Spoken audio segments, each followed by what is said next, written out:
Hello, my name is Marcus. I'm the compiler of a collection of therapy quotes entitled 1001 Windmills of the Mind. A collection of quotes taken from what's often called the psychodynamic or the psychoanalytic perspective, which long ago, as I understand it, was referred to by some as philosophical medicine, because this perspective seeks to, in the words of Bob Marley,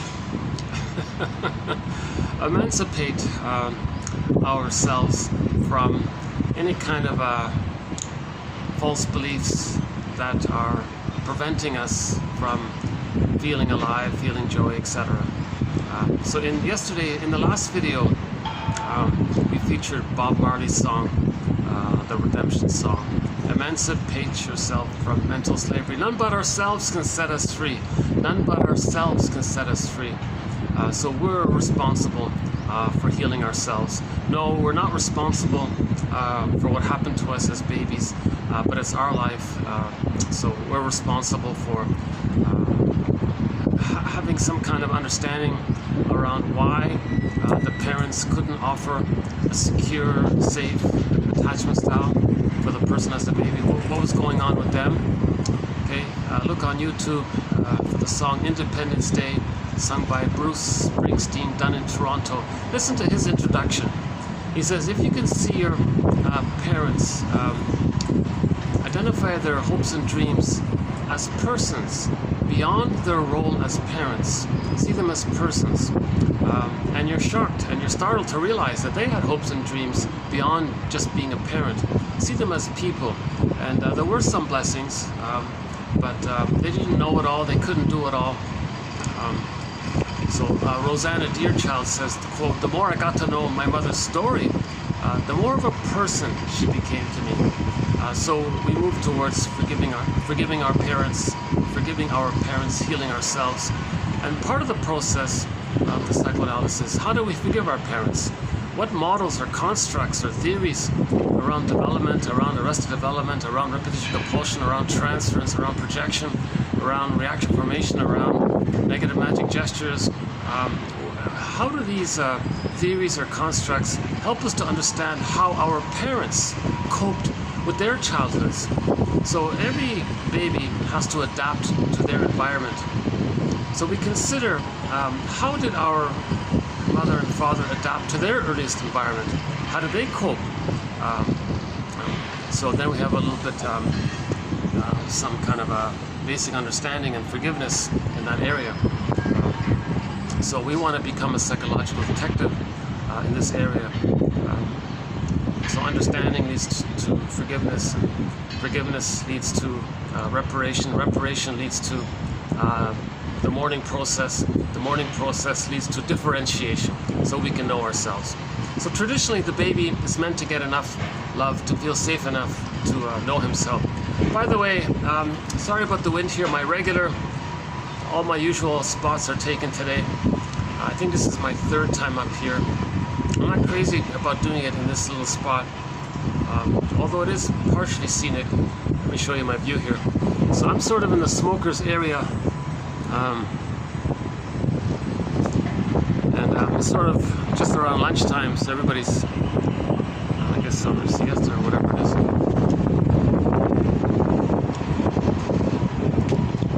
Hopefully the wind is not too distracting. I know when it's windy it's hard to hear it. So I think maybe for a good overview of 1001 Windmills of the Mind, the video that was done, 2 videos prior to this one, the lengthy one, the 4-hour one, the second 4-hour one, I think there was sort of a pretty good general overview of 1001 Windmills of the Mind. So I think for this video, maybe I'll just give myself a little break and not go over some of the main ideas of repetition compulsion being synonymous with trauma, when the baby's traumatized. So we talk mainly about developmental trauma, strain trauma, relational trauma, the constant misattunements by the mother, and the child feels frozen, and he has to squelch or hide or freeze or repress his golden ball, his aliveness of affect, needed affect, appropriate affect. If a person has to hide their feelings from themselves, And later on, they want to feel joy, they can't feel it. If they don't have access to their feelings, how do they feel it? If the situation calls for them to feel it. If they have to mourn a loss in later life and they don't have access to their feelings, how can they mourn a loss? So that's the trauma, that we lose our golden ball. In the Frog Prince, right? She wants to get the golden ball back. So we want to get our golden ball back. That's called becoming reanimated with ourselves, finding our embodiment. If you're not in your body, you're not making sense, says Kristen Wilson in a speech we recently played during the Greed videos called Ooh My Soul.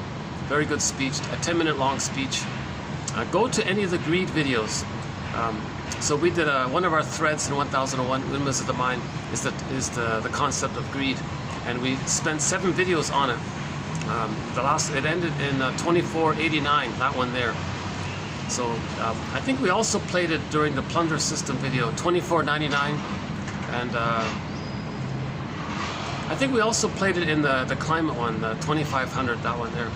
Ooh My Soul by Kristen Wilson. If you're not in your body, you're not making sense. And that's the issue, that's the trauma. We lose our sense of embodiment. Okay, so we feel like that woolly mammoth frozen in that block of ice up in Siberia somewhere. We kind of feel stuck like that. The jargon for it is depersonalization. I don't feel real. And a version of it is you don't feel that your environment is real. That's derealization. So we feel like we're sleepwalking. One guy said, I feel like I'm sleepwalking through life, going through the motions. Okay, so the painting called Stepping Out by Roy Lichtenstein, called Stepping Out, you can sort of see that there. On one side of the painting, he's sleepwalking through life. The other side, that's his golden ball, his vitality, that got repressed into his unconscious. And it's sort of and he's separated from himself. So we're looking for ourselves, right? So much of who we are gets lost. It gets put into what's called a non-reporting brain. Okay, the non-reporting brain. So when our brain sends us information and we get it, that's our mind, our consciousness, our conscious ego, etc. Now our brain would like to send us more information about what happened and how we feel and what's going on. Now when it can't, that's called a non-reporting brain, or simply the unconscious. The unconscious. So we put a lot of who we are, our feelings, our developmental path, knowing ourselves, even our gifts that we're born with, the treasures and capacities of the real self, which we normally get when we achieve what's called psychological birth, that goes into the bag, or the non-reporting brain. So one metaphor for the non-reporting brain, because we don't see it, we're not aware of it, it's like this shadow bag that we drag behind us. So Robert Bly says, so by the age of 5, so much of who we are, who we're meant to be, our true self, our real self capacities, our golden ball, even knowledge of what defense mechanisms we're using, even knowledge of our emotions around healing, even knowledge of our false beliefs that we created to have the attachment to the mother, even knowledge of how these false beliefs are not serving our best interest in healing. A lot of this emotionality and psychodynamics gets put into this bag. And then the idea is to reclaim and re-own and re-accept and reclaim and get back into ourselves. Because the more we can get our feelings back into ourselves, the more we make sense, we feel connected to ourselves. So that's called reconnecting, relinking, reintegration, psychosynthesis. We want to feel connected to ourselves. We don't want to go through life just sleepwalking, right? That's the trauma. And that's the... In one quote in today's video, it said, art is some kind of bridge between the two, the conscious and the unconscious. So a psychological interpretation attempts to do that.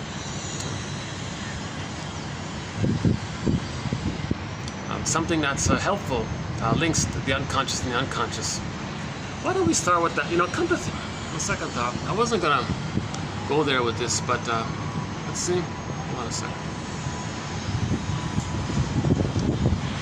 Art is the marriage of the conscious and the unconscious.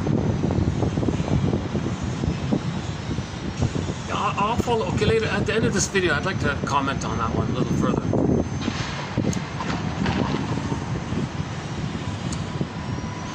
So, if we're afraid to feel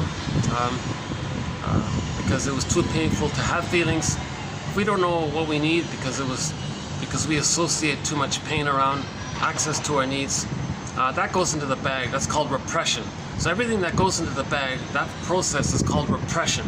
In the Disney movie Inside Out, Joey and Sadis get zooped into this other world. Miss Core, in the myth, the earth opens up, she gets pulled down into the underworld. So the underworld is a metaphor for the unconscious. Okay? And this Dorothy zooped into the other world, the land of Oz world or whatever. That's the symbol for the unconscious. Okay, it's like it can be any in a myth or a fairy tale, some kind of journey in the forest or on the ocean journey. These are sort of concept of the unconscious. So myths and fairy tales, one of our threads, describes inner life, the inner world. They're symbols for psychology. For example, the pulling down, that's a symbol for repression. The goddess and demon imagery motif in myths and fairy tales, that's a psychological symbol for a maneuver of the mind called the splitting defense. Okay? So the baby can't handle the ambivalence if the mother's partly loving but partly frustrating. He can't handle that, so he separates and creates two mothers, and he can't see the two sides, so he separates it.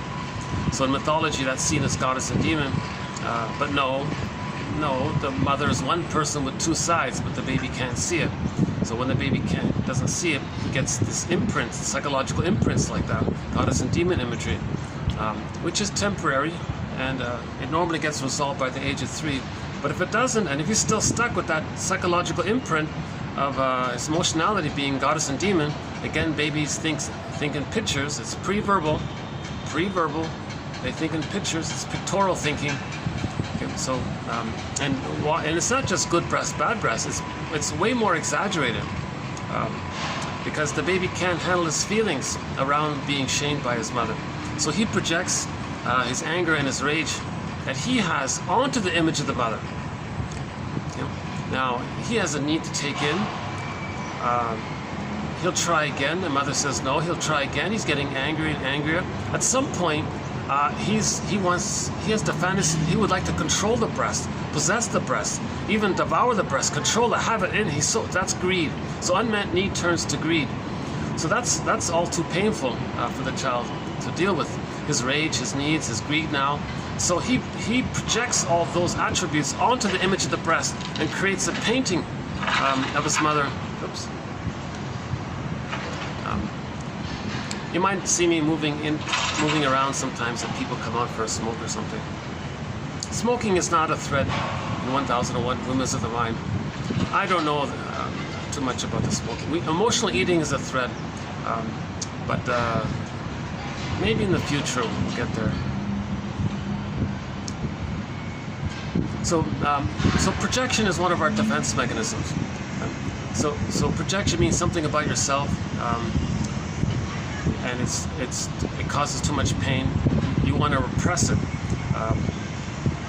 Now, to keep it repressed, to keep it denied, you do something called selective disattention about yourself. But it's there. But how do you notice it? How do you validate its existence? Well, the person that validates its existence by selective attention outward. Okay, make it up if you have to, and then attribute what belongs to you outwardly. So the baby feels rage. He said, I'm not enraged. The mother's enraged. So the baby stays in touch with his rage, but he stays in touch with the rage by saying it's outward. So he doesn't feel that it's in, but he's in touch with it by saying that it's outward. That's called projection. Something that belongs to you, you attribute it to someone else. So that's like a mirror. It's outside, but it's a mirror. It belongs to you. So projection is the means of bringing repressed material to consciousness. Projection. It's called a mirror defense, right? So again, the baby's enraged. Oops. Hold on a sec. Yeah, the companion animals, the bee, the mosquito, the cat, the gecko, the fox actually. What else do we have? The blue jay, the heron, yeah, the loon. And the crow. How can I forget the crow? Key companion animal, the crow, the keeper of psychological knowledge, spiritual knowledge. So projection.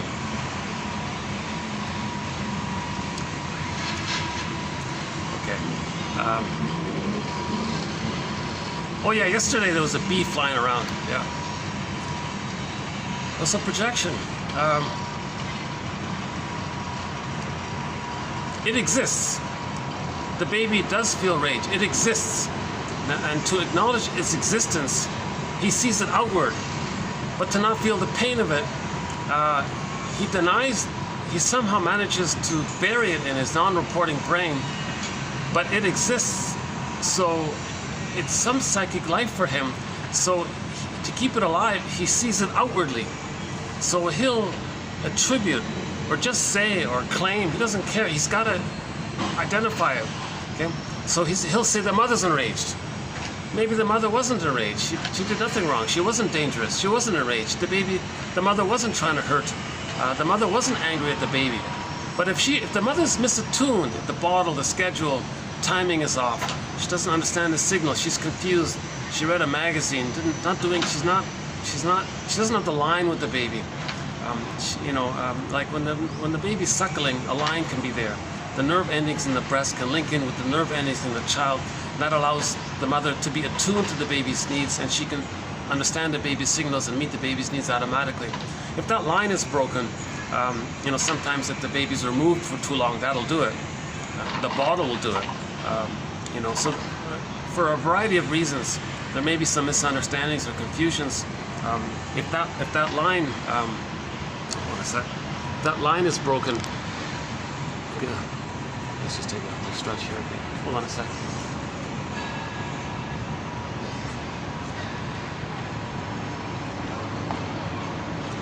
Yeah, this is one of the quietest. This is the quietest time for the park here. Usually it's jam-packed with people. Around 5 o'clock, it's just thousands of people in here, hundreds of people in here.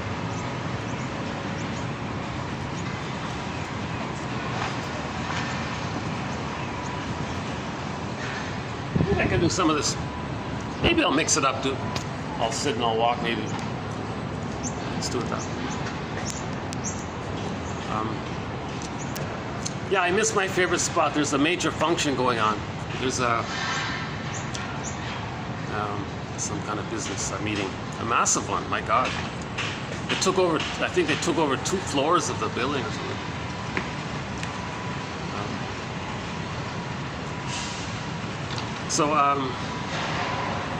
Okay, projection. So the baby attributes his rage, and he's angry, and the baby has this kind of biting quality to it. He wants to desperately get in a positive interaction with the mother. So the baby's first mother is the breast. So it's as if he wants to control the breast, possess the breast, have it in, so he's enraged like that. Hence, he can't feel that, so he'll attribute those qualities, his own qualities, onto the breast, and he'll say, the breast is dangerous and wants to take me in. The breast is greedy. The breast is devouring. The breast is angry. Okay? Now, the baby's small size, the grand importance of the powerful breast mother, the baby thinks, it turns into a Cyclops character, like in the mythology. So the Cyclops eats the people. Right? That's a symbol. Okay, that's like an artwork. Okay, so the baby's like an artist. Imagine the baby taking a paintbrush. He's going to be like a little Picasso. Okay? On the canvas, he draws a circle. That's his mother, let's say.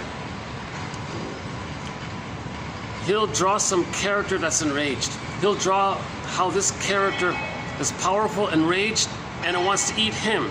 That's a symbol. That's a symbol to describe his feelings. Art describes our feelings often, right? So the baby creates this artwork of his mother to represent his feelings. That artwork is a representation of his projections. He projected, attributed something that belongs to him onto the artwork.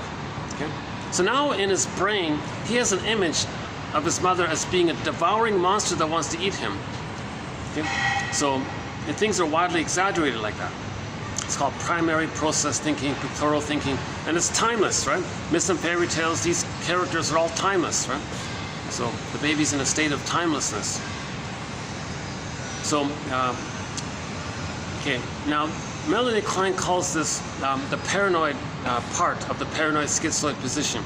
So all babies begin with what's called the paranoid schizoid mode of experiencing, mode of operating, mode of functioning. She calls it the position, the paranoid schizoid position. Okay? So he thinks the mother is very dangerous. That's paranoidish like. That's kind of like a paranoid phenomenon, to think that your mother wants to eat you. That's a terrifying thought kind of thing. So that's the paranoid part. That's what she means by it.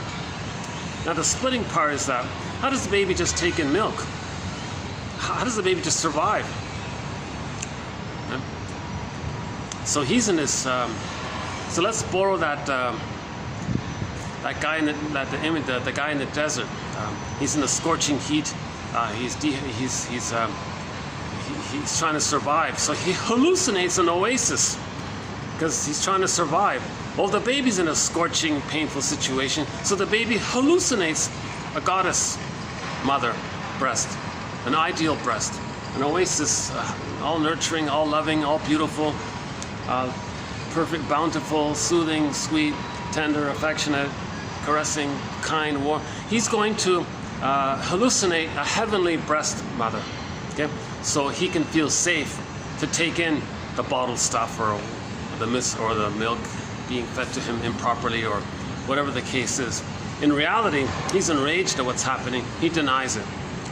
That's not his mother. That monster image he makes, that's not his mother. This made up one, oh, that's my mother, he'll think. So he tricks himself. This trick is called a defense mechanism. All defense mechanisms are there to deal with anxiety. The baby feels immense persecutory anxiety. Again, the paranoid schizoid position. It's related to persecutory anxiety. The baby, oh, the crow, all right. Way to go, crow. All right. You know, I've reached a point where I'm happy when I see the crow, I'll tell you the truth. You know, I gotta confess, that's the one constant companion animal. When I did my videos, this is sort of my third locale. The common animal in the various locales has been the crow, pretty much. Yeah. I don't see any blue jays here. Well, maybe, oh no, I did see a blue jay here, yeah. Actually, there is one. Oh, the cat. Okay, there. Sorry, off topic here now. Okay, so the splitting mechanism, an important concept, because in order to heal, in order to, as Bob Marley sings, emancipate ourselves, to have emotional freedom, we need to resolve this splitting issue. Okay? So the baby deals with persecutory anxiety by hallucinating and idealizing. So there's the idealization. Okay? So idealization, devaluation. Okay, so the goddess. So in the template at this point is goddess and demon. Idealized goddess, devalued demon creature, right? And they're kept separate. Why are they separate? That's the issue.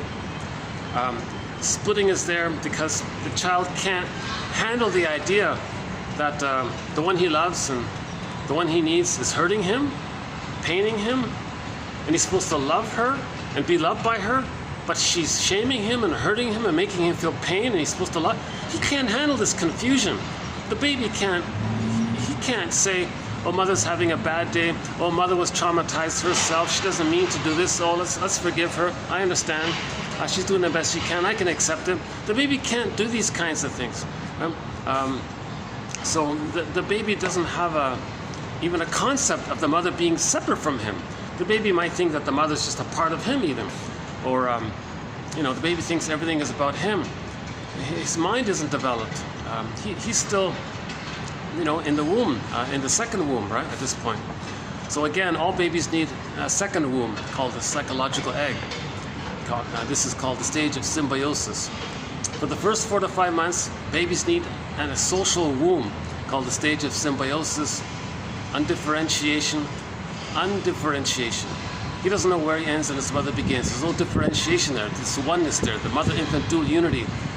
He thinks he's just this whole oneness that's taking place. That's just him, kind of thing. Right? So fusion, merging, etc. So babies need that extended paradise. So that feeling is paradisical. Garden of Eden, blissful, oceanic feeling, oceanic oneness. He's in this blissed out, happy feeling, floating around, thinking he's a little god or something, and the universe he's the universe. He's everything is for him, and he's everything, and so he's a happy baby. He's a happy. Can we say camper? He's a happy baby. All babies are happy in the womb. That's the theory, right? His needs get automatically met.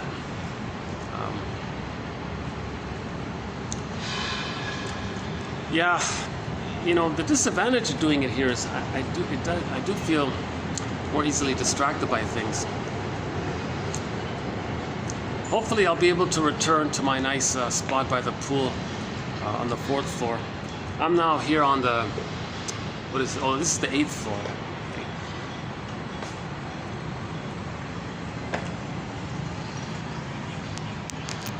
So splitting mechanism.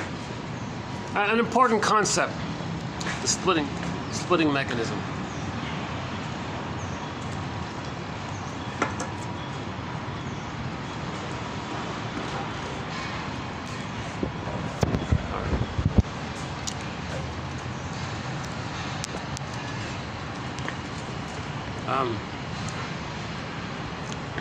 Am I doing a better job standing, or am I doing a better job sitting? Let's see. Hold on a second. Let's try this again. I'm not sure. Actually, standing wasn't so bad. All right.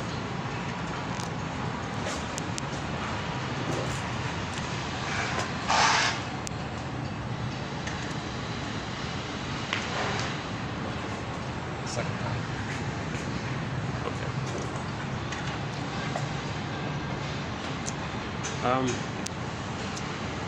Okay, so the paranoid schizoid position means the baby attributes his rage and devouring wish to take in onto the mother, and says the mother's enraged and devouring. He denies all this and thinks that his true mother is this made-up one, the goddess mother, in his hallucination. That's the splitting mechanism. So it's unreal like that. Okay, so the idealization and devaluation is also related to the paranoid schizoid position. So that leads to prejudice, either or thinking, all or nothing thinking, perfect or nothing, everything or forget it. These kinds of either or kind of, so if a person goes through life in that way, that comes from the paranoid schizoid position. Now all babies, all persons, all people, the theory is, temporarily engage in this and can regress temporarily back to it under stress. But all persons have it temporarily for the first 4 to 5 months. But then at 4 to 5 months, the baby starts to see reality. Reality. That mother is a person. Not some kind of vague goddess demon thing going on. No, the mother's a human, a person, humanity, people, person. And he, likewise, and with that, he feels, oh, I'm a person, I'm a me, and she's a her. We're separate here. Now he's starting to differentiate. You know, we're talking about emotionally and his feelings and his attitudes and the area of love and the area of tender feelings, right? So spiritual inner life, right? So he's now seeing, now he's getting a sense that he's a he and the mother's a person. He's beginning the differentiation process. This takes place when the mother is seen as one person. Now the baby is able to see the mother as one person if during the first 4 to 5 months she is more loving than frustrating. If the mother is more satisfying than disappointing, okay, then by the age of 4 months the child can figure it out. Okay, I get it now. Okay, this is one person here, this is my mother. Okay, and I see it's the same person, mother, that's loving me and sometimes disappointing me. Oh, I get it now. But he can handle the ambivalence. It's called he can handle the ambivalence. So his ego is developing, he's getting experience, he can see reality because he gets the love. Now he's starting to differentiate. So to get to that important place called where he starts to differentiate, meaning he transitions out of the paranoid schizoid mode and into the depressive mode. That term doesn't mean how it sounds when you first hear it. It just means that the baby would feel badly if he were to be angry at the one he loves. So it's a little depressive in that sense. But it's more realistic. It's just an approximate jargon. So it's called depressive anxiety, right? And let's say he did get very angry at his mother and he loves his mother. He might want to make up for, oh, sorry, mom, kind of thing. So now reparation and apology and regret can come into the picture, you see, because of the close connection, right? So in normal development, babies make the transition from the paranoid schizoid mode to the depressive mode. Okay, that's related to the starting to differentiate. Now, to get to that transition, during the first 4 to 5 months, the mother has to offer what's called a secure attachment style. Okay? She offers a maternal holding environment where the line is there, the nerve endings, the mother's attuned, meets the baby's needs automatically, and she offers her reverie. If the mother is present for the child feels present to himself. If the mother sees, hears, feels the child can see, hear, feel himself. What the mother does, the child then does for himself because of the merging there. Because in that merging, the wiring gets laid down in the baby's brain based on interaction with the mother. Okay, so human connections lead to neural connections. If, for example, if the baby's distressed, mother picks it up, she responds, the baby is soothed by it. The baby has a memory of this experience, and the memories are creating this wiring in his brain. Okay, and that becomes psychic structure, like a deep imprint, like a template, like a structure, like a model, and it's kind of set like that. So later in life, he can pretty much regulate his own emotions. He has some kind of basic sense of inner safety. He doesn't have to compensate by doing some He-Man toxic masculinity or some aggressive, frightening things to scare, right? If he has a sense of basic inner safety. So the child, if he gets the basic trust preserved, in other words, there's no betrayal by the mother. So the greatest hurt of all, mother failed me. Okay? So that's the trust was broken. If the baby loses the basic trust with the mother, oh boy, okay, prejudice can come from there, toxic masculinity, the Iago pattern, filled with envy. The main emotions are hate, greed, envy, spite, vindictiveness, schadenfreude, the grandiosity, the devaluation, okay, in the controlling style. There's the fear of loss, they want to control because they can't, more losses. And then the sour grapes, the contempt, because, well, if you lose, who cares? Cynicism, ingratitude. So a lot of the person doesn't want to grow up. They don't want to be bothered with growing up. They're just so angry and hurt at what happened to them. And what happened to them, they understand that as their mother.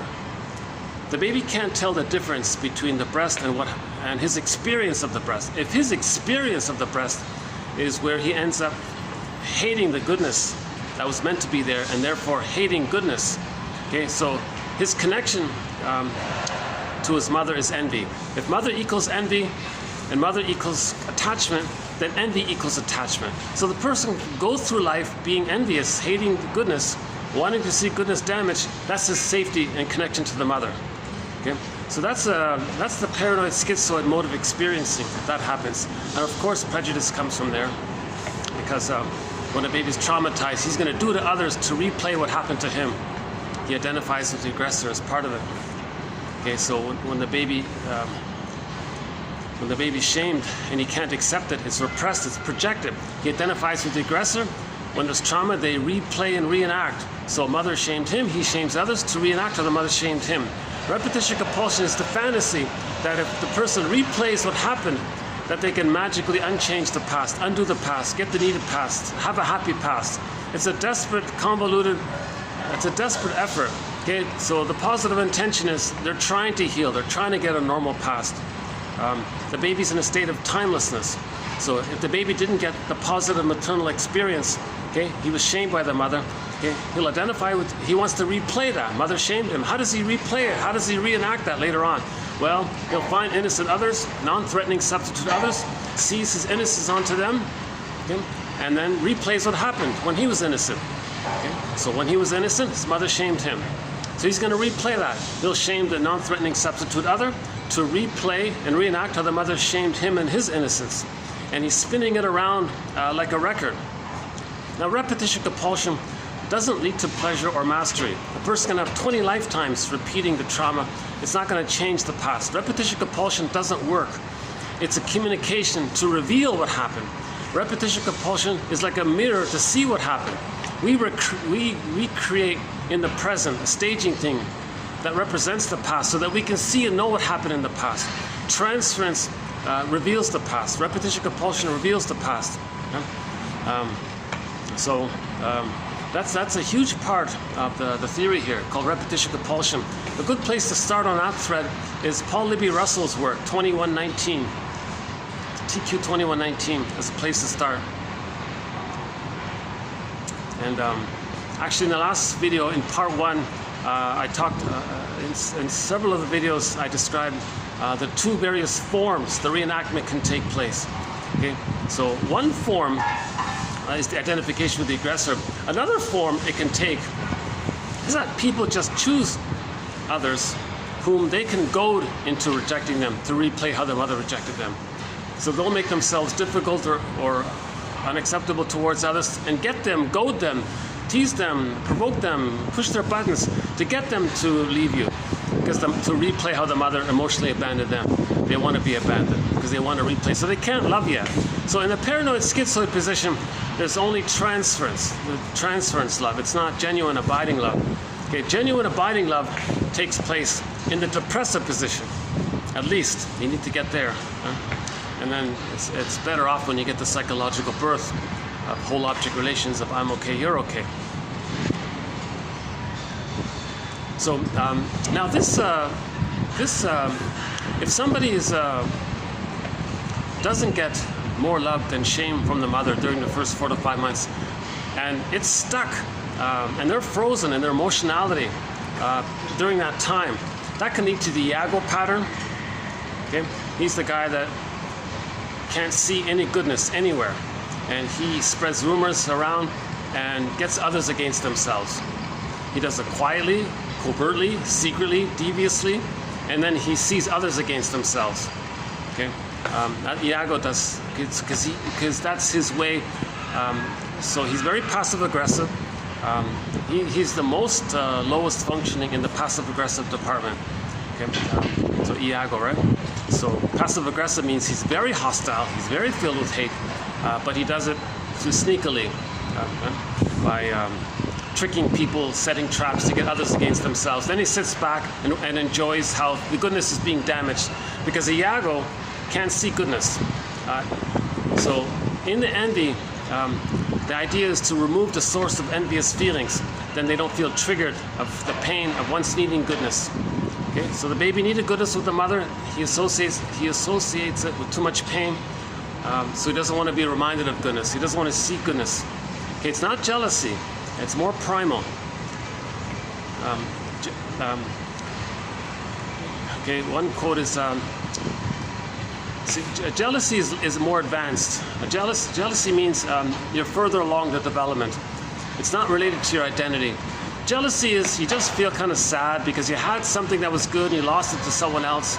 You're a little upset about it, but it doesn't freak you out that much. But sometimes jealousy is a cloak for the envy. If jealousy triggers the envy, then underneath the jealousy was the envy. But in many cases, jealousy is just the person gets over it. But in the case of envy, it relates to the memory of the emptiness they felt not getting loved. So it's more about identity. Whereas jealousy is more about, you have an identity with jealousy, but you feel sad to lose something that you had. But in envy, you don't have an identity. So that's the issue. So it's more primal, it's more angry. So in other words, envy is way more worse than jealousy, put it that way.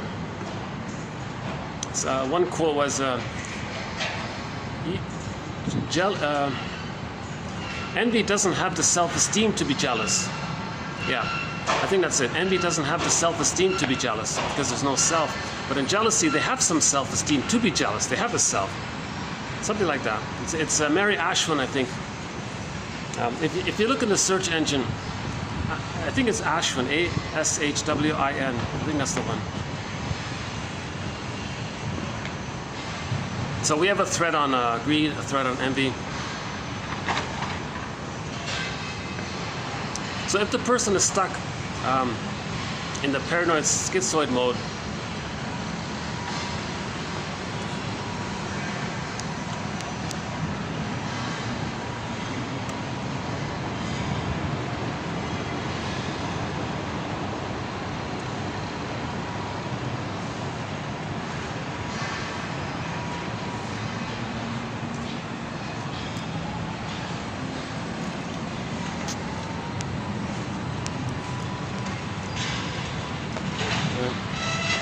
it can lead to the Iago pattern. Now, the more extroverted version, the more overt extroverted version of the Iago pattern is the bully pattern. So often those two collude. So we all know about the bully pattern. They were like those of the Iago pattern. They were prematurely ejected out of the mother-infant dual unity. Okay, they were prematurely ejected out of the egg, way too premature. So in the case of the bully pattern, they want to force lackeys to be symbolic breast, and then they feel some kind of connection that way. So they'll scare others. They got a response. Well, mother responded. So they're only interested in some kind of reaction or response. And they can't, and of course they hate the lackey because they hate their mothers for what happened. So they're also operating out of envy. But part of the phenomena of trauma is that the person still wants to get what they needed. Iago is way more worse than the bully pattern because Iago doesn't even want to try to get what he needed. He's the most damaged of the damaged. The bully pattern still is very damaging, of course, but there's still some part of the bully pattern that wants to have the hope that the lackey can be the good mother that was needed in the past. So there's still some kind of diluted positive fantasy. Iago doesn't bother with it. They don't even have the diluted fantasy. That's how pained they are, right? So the bully pattern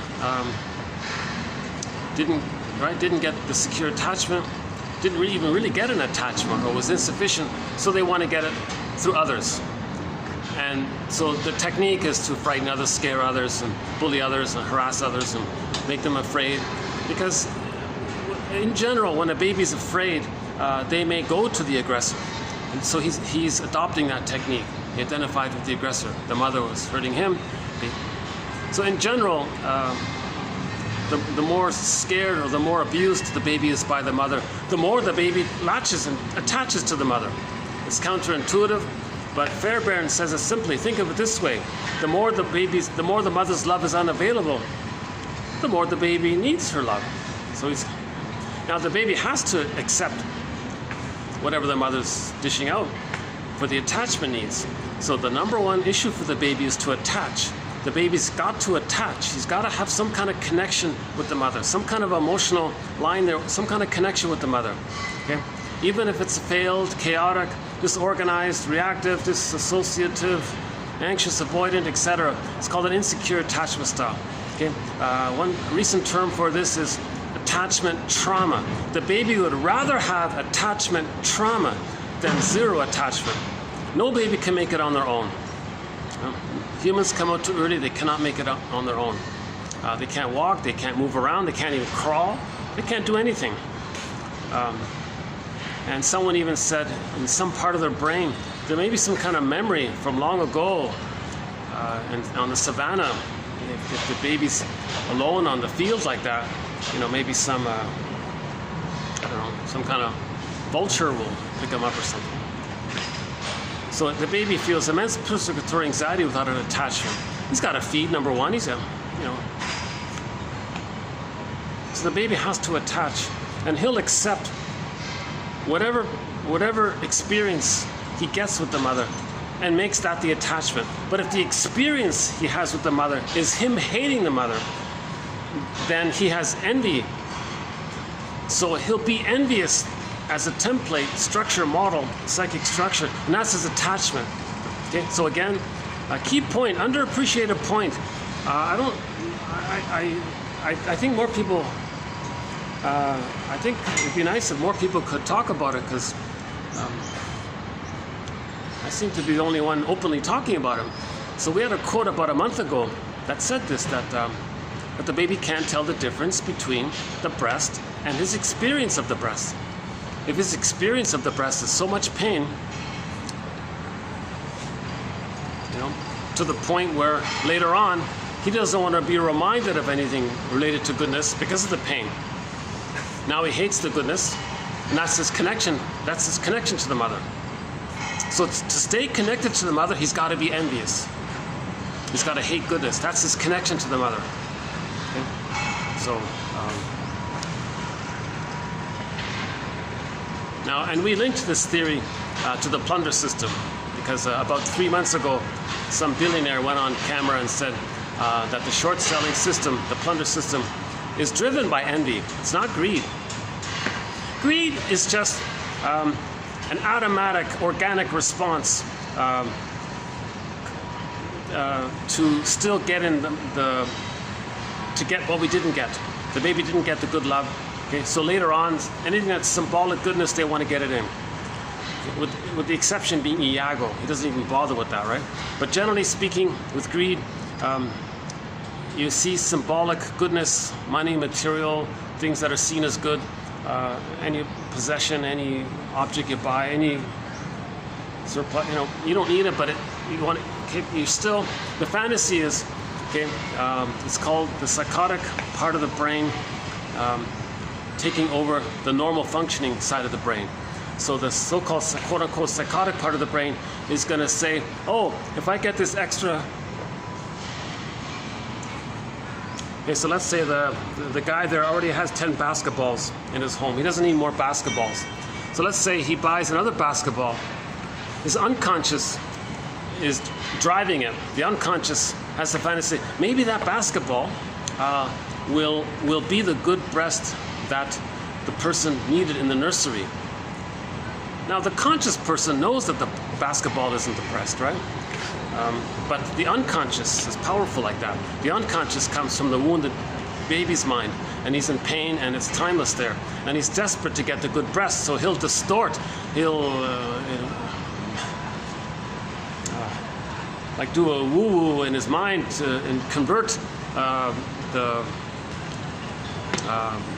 he'll blur the vision of the basketball into a breast and think, oh, that could be like the Oasis thing. Oh, that could be the good breast. So the person goes and buys the extra basketball. He doesn't need it. Yeah. So there's the repetition compulsion. The positive intention is that the person, the baby within, it's called unfinished business. The baby didn't get the love that he needed to separate from the mother and to know himself. And he's in pain by that, so he wants to get the love. That's called greed. So greed is the repetition compulsion to still get the good breast experience, basically. So greed means problem with the breastfeeding, basically. It's an so-called oral issue, because you're always possessing and getting it in, right? So the outer things in later life are symbols for the breast, put it that way. But no thing you get, that basketball cannot be the so-called transformative object. The breast is called a transformative object because the natural breastfeeding transforms the baby, helps him to grow and develop, and she becomes rich, more himself. It's transforming him into helping him to grow and develop. So that's what they mean like that. So the jargon is no thing you get, no new car you get that you don't need, no new fill in the blank, no new.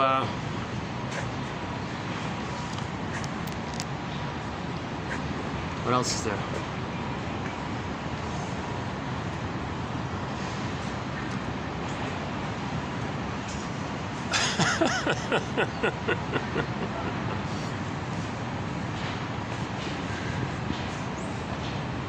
Well, you get the idea.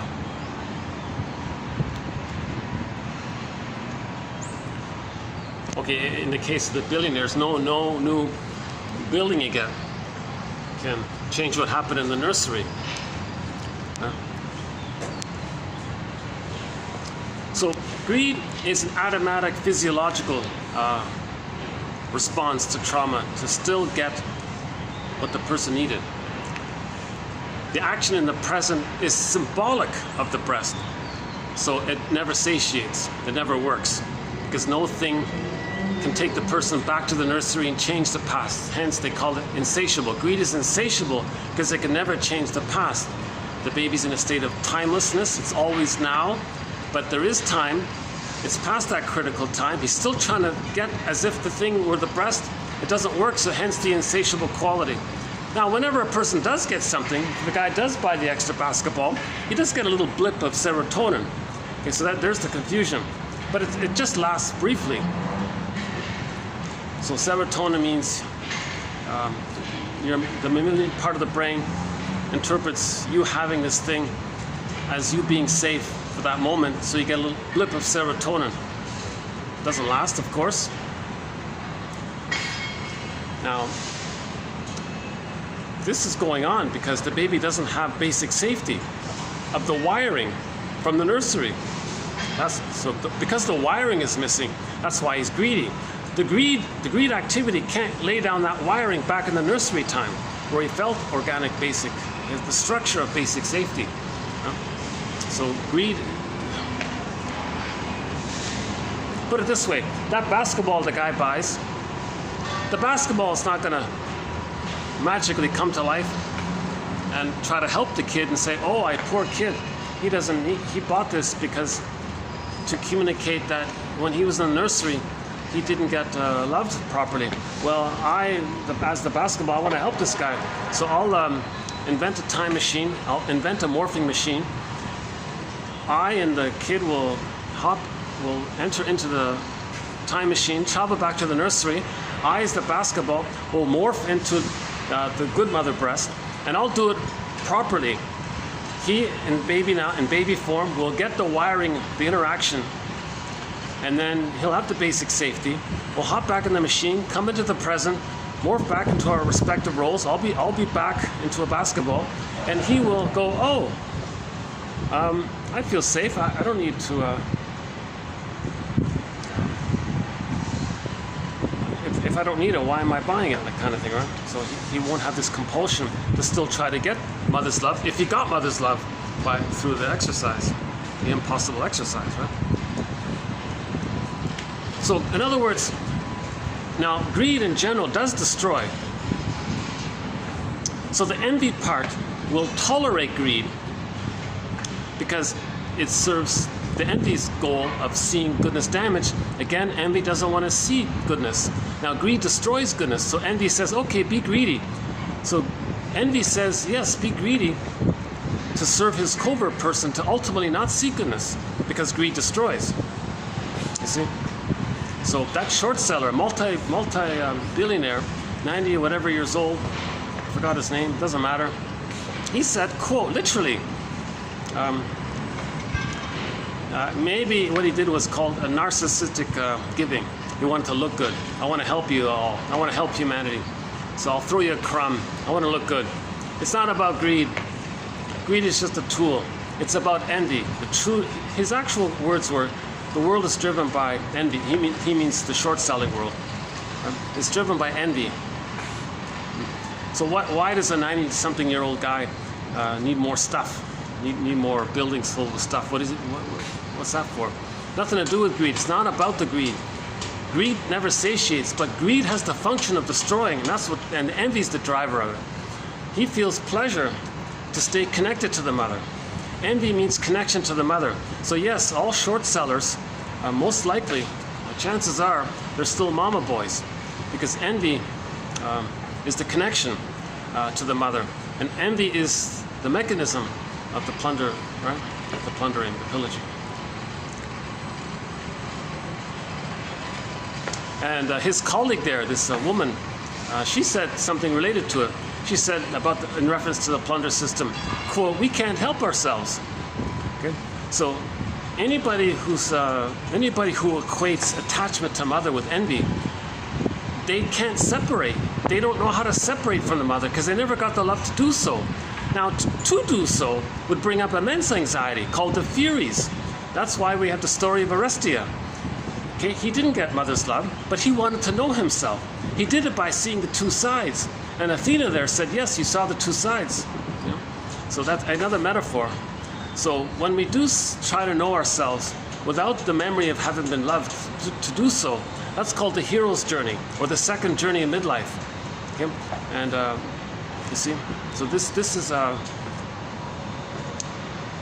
and we're all, and anybody who didn't achieve a secure attachment style is going to be called to go on that.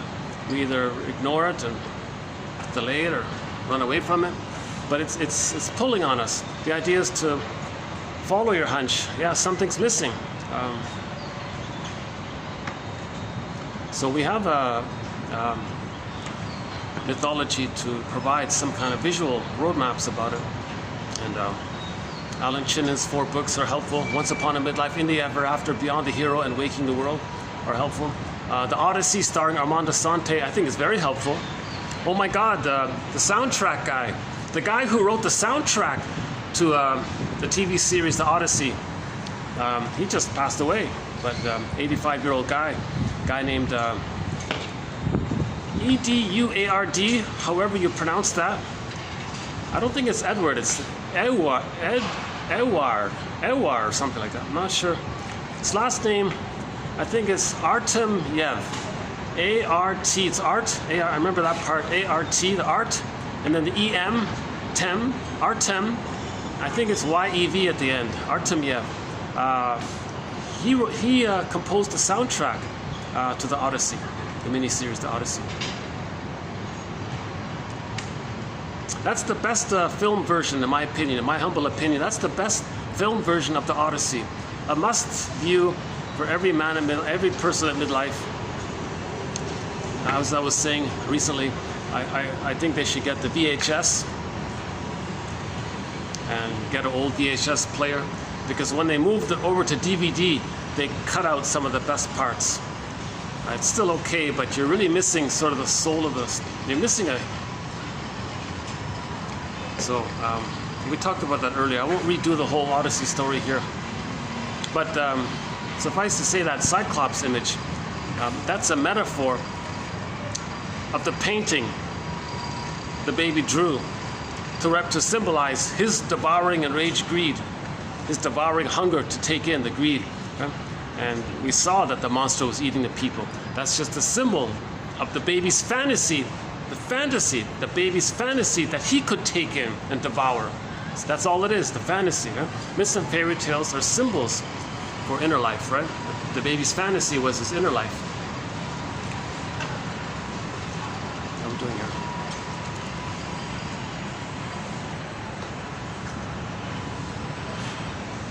My video's back to 3 hours for some reason. I had an odd glitch with my camera. I can normally only get 3 hours at one go. I'm just using a very, very old, basic, simple budget phone here. It's been very good to me, but the limit is 3 hours. But so oddly enough, for 2 videos, it stretched to 4 hours. But in the last video, I noticed it went back to 3 hours. So I think I'm back to the old way. So let's start in on the quotes pretty soon here. Actually, today's quotes are on the lighter side. I wanted to take a personal break. So it's in the self-help area. So I feel it's breezier, it's easier to talk about self-help quotes. So once in a blue moon, I just take a sidestep into the self-help area, do something light and fluffy, just to give me a breather. Because I did cover a lot of challenging material: repetition, compulsion, ambiguity, the ego ideal, the greed, the envy, identification with the aggressor, all of the major defense mechanisms. So today is going to be a bit of a breather, and we'll play some songs. I'm going to play the top 3 Glee songs. My vote for the top 3 Glee songs. I notice a lot of people have their votes for the favorite Glee songs. I thought, oh my God, you guys are missing them, in my opinion. So that kind of prompted me to at least put out the top 3. So I'll play that later on here. So if you want to know what I think of the top 3 Glee songs, stay tuned. Stay tuned.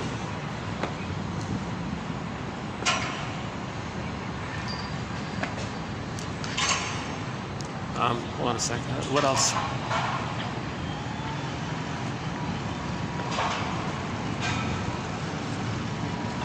So we were talking about Melanie Klein's theory about the positions. So So some of the personality patterns that arise, that center around the fixation point of not getting their symbiotic needs are the ego pattern, the bully pattern. Okay, the narcissistic pattern is slightly better off, actually, ironically, because they have the mother. The problem is they can't leave her. They still identify with her. So in the bully pattern, they want to get the mother. They're more aggressive and belligerent to frighten someone to attach to them. And there's some kind of chemistry around it, apparently. But in the narcissistic pattern, the mother was very consistently demanding, and maybe she used the child to the mother parentified the baby.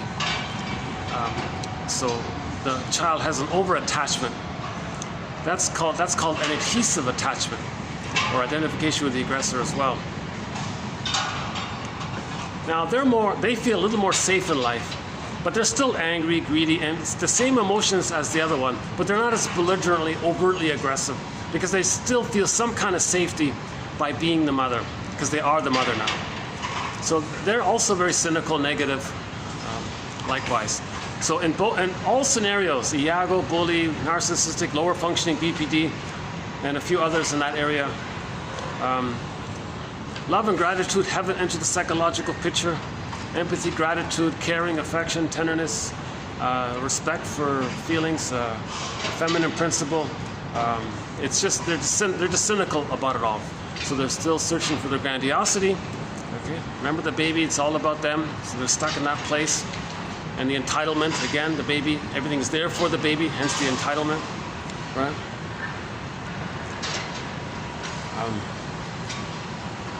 Now, the Swiss cheese version of the narcissistic pattern, if the person's narcissistic pattern has some kind of flaws in it, sometimes it doesn't work, they can regress to the bully pattern. So that back and forth between the bully pattern and the narcissistic pattern, that's called the lower functioning BPD pattern, as I understand it, according to James Grotstein's theory. A lot of good quotes from James Grotstein here in our collection.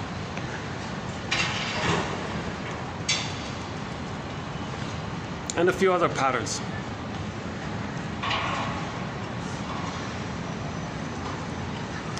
So the healing journey is more difficult for those patterns. Now, they're human beings with those patterns. So they have a lot more work to do to understand the parents, forgive the parents. They need someone to feel safe with, because you need a certain level of safety to allow feelings to come up. So grief is healed when it's witnessed by a caring other, because the caring other provides the safety. In general, when you feel safe, feelings come up, right? The mechanism is similar to humor. Okay? In the first part of a joke, you feel a little benign tension. Then you get the second half of the joke, you feel safe because you got the answer. You feel a little release. There's the laughter part. So that mechanism, there's a parallel there with grief. If you have all this denial about the loss, then you can accept it. And then the sadness around the loss will come up. Then the person starts crying. Indigenous people are famous for grief work. When there's a loss, they sit around and they know the importance of accepting the loss. So they do a lot of crying, someone said, and compared to modern man. Right? Not in a negative way, it meant in a healthy, positive way. It's a sign of health to be able to accept the reality that there's a loss. So Robert Bly was saying to a bunch of men, come on guys, just say it. That was a loss. I experienced a loss. And the guys were weeping, some of them were weeping. Because in denial, you see again, another aspect of these patterns, the narcissistic pattern, the bully pattern, Iago pattern, lower functioning BPD, the lower functioning passive. A lot of these patterns, they can't mourn losses. They all lost the golden ball. If they're still too attached to the mother, okay, seeking her reaction, imitating her, still trying to save her or fix her with the fantasy. Again, babies think they create everything. So if the mother's flawed, they gotta save the mother so they can get the love. So they think they're defective in that area. So they still want to save the mother. False belief. No, it's not the baby's job to save the mother. Again, babies have Babies in the womb think they're little gods. When they're born, they need an extended paradise. If the paradise is lost, they think, well, they should fix it. They should fix the mother to get the paradise. They can't do it. It's a delusion. They're not a little god. They can't change the dysfunctional mother and make her be a loving mother. So they think they're defective. They're frozen there, repetition, compulsion. Keep on trying to save the mother by being loyal to her, by doing things to stay attached to her. The mechanism is to maintain the deal. The deal was don't know your development, don't know yourself, and that pleases the mother in the attempt to save the mother. Now, if the mother equals envy, you be envious to stay connected to the mother. So people who are envious, they're still attached to the mother because they still have the fantasy that they can somehow magically save the mother, make her be a good mother, so that the mother can provide the love that the person needs to feel safe enough to leave her. So that's why they're still being loyal. So that, right? So, I might have found a tangent there. Hold on a second. Let's get back. Where was I? Hold on a second.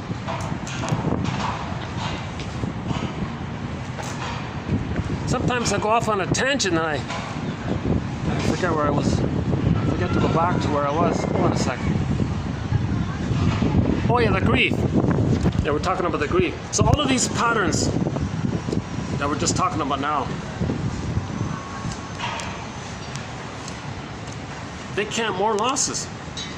The psychic structure needed to mourn losses is differentiation. If they're still married to mom psychological inwardly, where the fusion is still there, concept of the self, concept of the other in the memory system is blurred like that. Okay, so we're talking about these psychological imprints, these mental templates. Okay? Object relations theory is the study of the internalization of interpersonal relationships. Okay? So the baby has these deep memories of what happened, and it creates a map, a template, model, schema, architecture, endopsychic structure, whatever we call it. So in this structure, if the image of the self and the image of the mother are still blurred, then he's married to mom psychologically. He can't mourn losses if he's married to mom, because he doesn't have himself.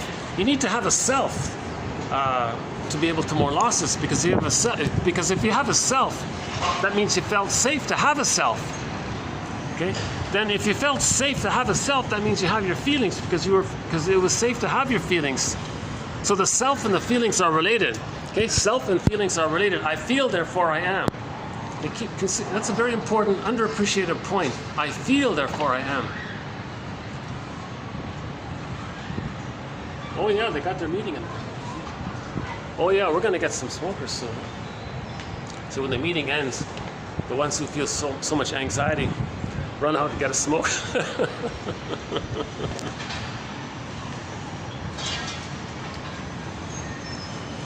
Oh, there's our basketball star. He got his basketball.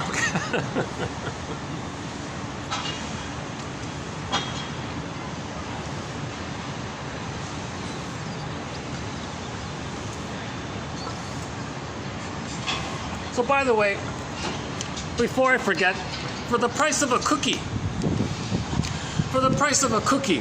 one can get, in effect, an encyclopedia of psychoanalysis. In effect. Okay, so there are almost 10,000 quotes from the field of psychoanalysis. But keep my disclaimer in mind, keep the one basic thing in mind. I haven't been analyzed, hence I'm not a shrink, but I feel like these are excellent quotes, so if you can keep that in mind, I believe you'll be getting many of the best quotes from the domain of psychoanalysis. Plus quotes from related areas, but mostly psychoanalysis, right? No Jung, no Lacan, no wannabe, no Freud even, because of the translation problem. So it's mostly object relations theory, developmental object relations theory. Okay, Grotstein, Thomas Ogden, okay, James F. Masterson, Rensley, Melanie Klein and her followers, Margaret Mahler, Fairbairn, and Edmund Bergler, Karen Horney, and so on. So these are people, Hans Lowald, some from Fenichel and Ferenczi, Yeah, the Hungarians, a lot of Hungarian. Frenzy made it. I didn't realize this about Frenzy, but if it weren't for Frenzy, oh my God. He was sort of a interesting story about him. Actually, I heard one quote where someone said that Freud said that Frenzy was the shrink's shrink because he was helping him or something. Anyways, I'm not interested in the history of the story about it. Everybody's so caught up in it. I'm not going to go there. I want to focus on the insights and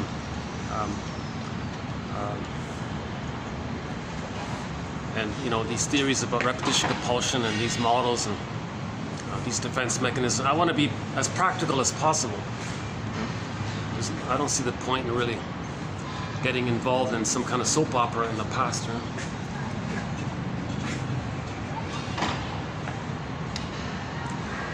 Yeah, so if a person doesn't have the psychic structure to mourn losses, if later on there is a loss, we all experience losses in our life. If the person if one who doesn't have the psychic structure to mourn losses, when they do finally mourn a loss later on, they're going to deny it. They're going to sour grapes. Who needs you? One grandiosity, didn't care, didn't need. Okay, the contempt area. They're so above you, they don't need you. Right? They're self-sufficient without you, or something. Or you're no good. You're not good enough for them anyway. So they'll find some way to deny the reality that they feel sad at the loss. Okay, so through the contempt or the grandiosity or something like that. So when there is a loss, okay, they have to deny it somehow. They're going to deny it. Okay, but they do feel it inwardly. They do feel it, but they deny it. Now, inwardly, what's going on is the concept of the mother. Put a little dash in the word mother. Put a little dash between the M and the O in the word mother. So in later life, let's say they lose their best friend or their spouse or something they valued very much, whatever it is. Okay, that's the other. That links to the mother. The prototype is they look at the template. The template says other mother is blurred with them. So they can't admit the loss of an other, because that would feel like inwardly admitting the loss of a mother, but the mother's them. Complicated grief, they can't do it. Now the feelings around the loss realistically are directed at themselves. So the anger and the grief and the sadness and helplessness and the confusion, that's directed at themselves. Now they have what's called melancholia. Okay, so they're directing all of the emotions that they should properly feel in the grief process around the loss at midlife to themselves. And they're doing it again and again. Now, when they go through life, when they continue to go through life, they're going to be reminded of the loss. They're going to be triggered again and again. Every time they're triggered, deny. Triggered, deny. Triggered, deny. Etc. And every time they do that, the amygdala gets enlarged. The amygdala, the theory is the amygdala, either metaphorically or literally, becomes enlarged. Okay, so the amygdala is just, check out the film Bob's Enlarged Amygdala, or Bob and His Enlarged Amygdala. One of them. It's a 30-minute comedy film. That has also won a Golden Windmills of the Mind Award about EAS, Enlarged Amygdala Syndrome. In the Disney movie Inside Out, this is a scene where when the feeling self gets lost, meaning joy and sadness get zooped into the other world, at the console it was just fear and anger at the console. Mainly. That's the amygdala. Hyperreactive, impulsive, hypervigilant, either or, all or nothing, survival mentality. They're just in this constant hyperreactive kind of mode, right? That's the amygdala. So joy, fear and anger at the console is mainly the amygdala. Disgust, character, is more about the physiological responses. So that's the physiological side. So the distaste and the dissmell. But my theory is at the end of the film, they morphed it. Disgust represented shame, because in order for joy and sadness to come back to the console, we have to face it was the character's anger and shame now that did it. So when we face the anger and the shame of the trauma, then the feelings come back in. So an underappreciated point, when joy and sadness in that Disney movie Inside Out came back to the console, it was through the help of shame and anger that did it. Meaning, if we feel the anger and the shame at the trauma failure of how mother failed us, and we feel the anger and the shame around that, now we're getting our feelings back. We're accepting ourselves back in when we do that. So, underappreciated point. That's why I think that movie, Inside Out, has also won a Golden Windmills of the Mind Award. Okay, so the Odyssey by Armand Assante, the soundtrack by Eduard Artemyev, I think. Bob's Enlarged Amygdala, sort of an indie comedy film, 30 minutes long. And Inside Out. Those are three of the recipients of a Golden Windmills of the Mind Award. So 21 Golden Windmills of the Mind Awards have been issued already. I think in another video, maybe I could run through the whole list. But, so again, complicated grief, one of our threads. If a person does more losses, and they're reminded of the loss, now they're getting older and older. So their coping mechanism to deny the loss, their ability to inflate their grandiosity and their contempt and being lonely and lonelier, and you see, then when they're older and they're in the nursing home, okay, they're a curmudgeon often. Okay, so every little thing they projected the shaming mother onto the world. And every little thing can't be perfect for them. They can't control it. So they're more irritable, grumpy, Scrooge-like. So they become curmudgeons late in life because they never could mourn the loss. The curmudgeon in the nursing home, the nursery home,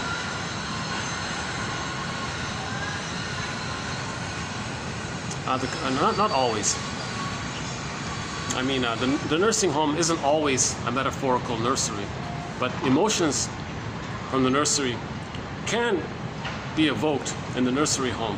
So about a week ago, reference to that was, the guy was in the nursing home, and he was always angry at the young nurse because the guy, the 80-year-old guy or whatever, still had unfinished business with his mother. So he saw the young nurse as an emotional reincarnation of his mother. And he has unfinished business with his mother, which he channels or directs at the proxy character.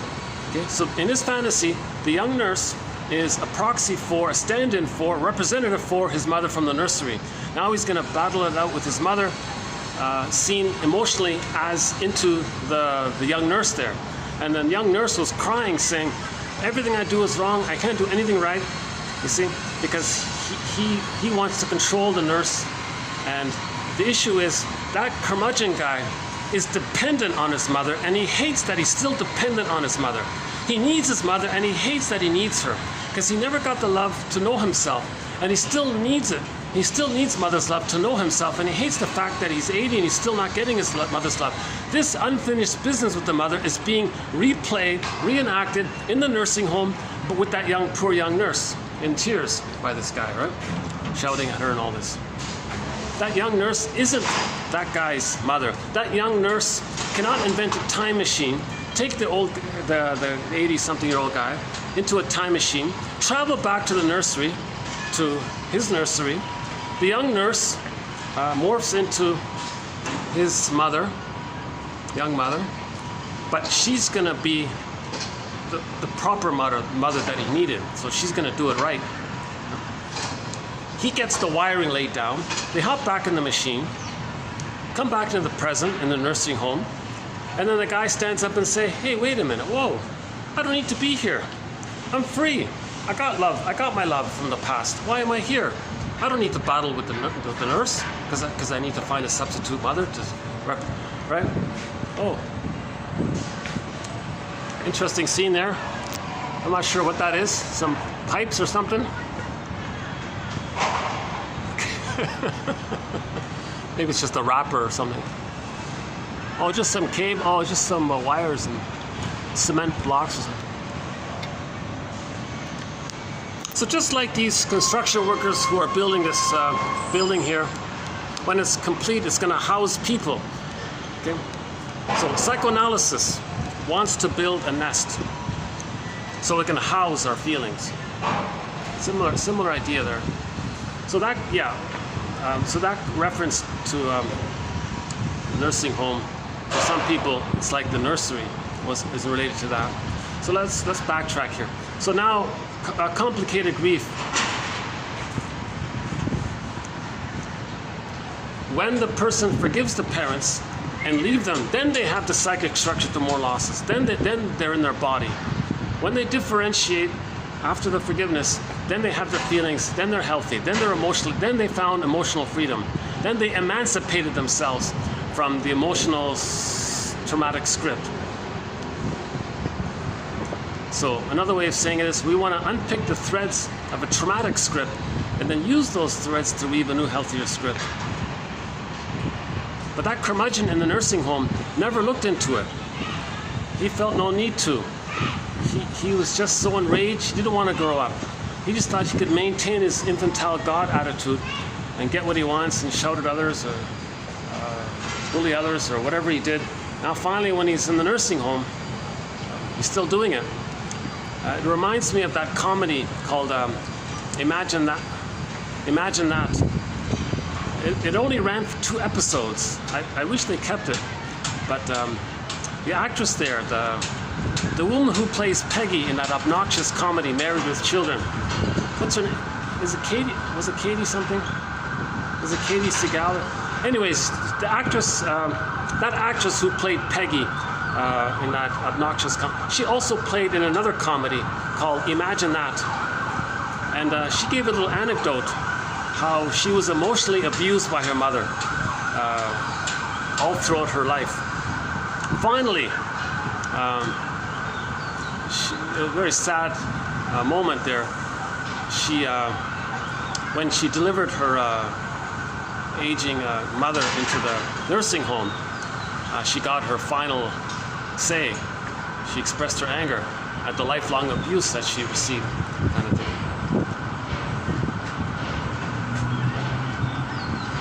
So how does one forgive the parents? I think a good place to start is that Bruce Springsteen song. Look it up on YouTube. Bruce Springsteen, Independence Day, Toronto. Listen to the introduction there. How's the wind? It's pretty windy. Are you still hearing me okay?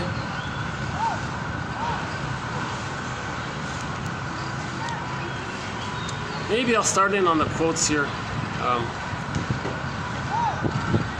So that's one of our threats: complicated grief, aggravated grief, prolonged grief, the derailment of the grief process, chronic sorrow. Okay, that can lead to emotional fatigue, burnout, soul loss, nervous breakdown, etc. You see, so that's a painful, stressful outcome when we don't know ourselves. So we want to lift the anchor on the arrested development and resume development so we can know ourselves. Hence Bob Marley, emancipate ourselves. None but ourselves can set us free. So man's main task is to give psychological birth to himself if he didn't get it naturally by the age of 3 with a secure attachment style. Now, one estimate is that 70% of the babies in North America are not getting a secure attachment style. So that's pretty dramatic. It's just a ballpark estimate someone put out. But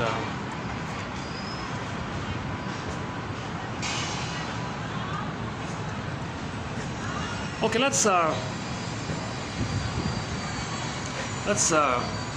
start in with today's quotes here. So today's quotes, sort of like I said earlier, it's sort of on the lighter side. I feel like I'm missing something important.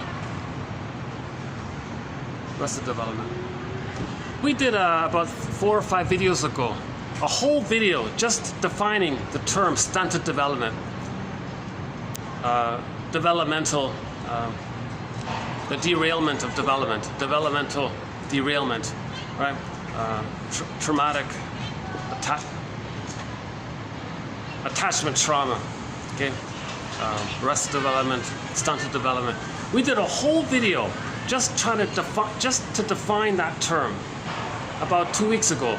So if you just want to focus on that term of what does arrested development mean, that video, I recommend that one. to get to it, type in the phrase attachment trauma. It should show up. Okay, let's dig up today's quotes here. So what I just described was sort of a partial, just sort of little bits of 1001 Windmills of the Mind. And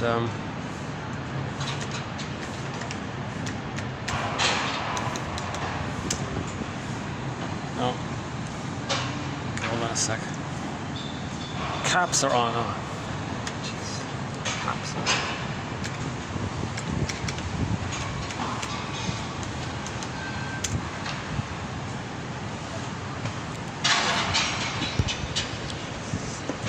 Okay, so we're gonna do about this video will be TQ2534,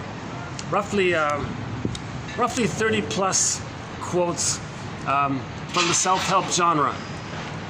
So these are just quotes that are commonly well known by famous people, you know, Anton Chekhov and Robert Frost and, you know, Alex Huxley and right, Shakti Gawain and Thornton Wilder, like famous people's quotes.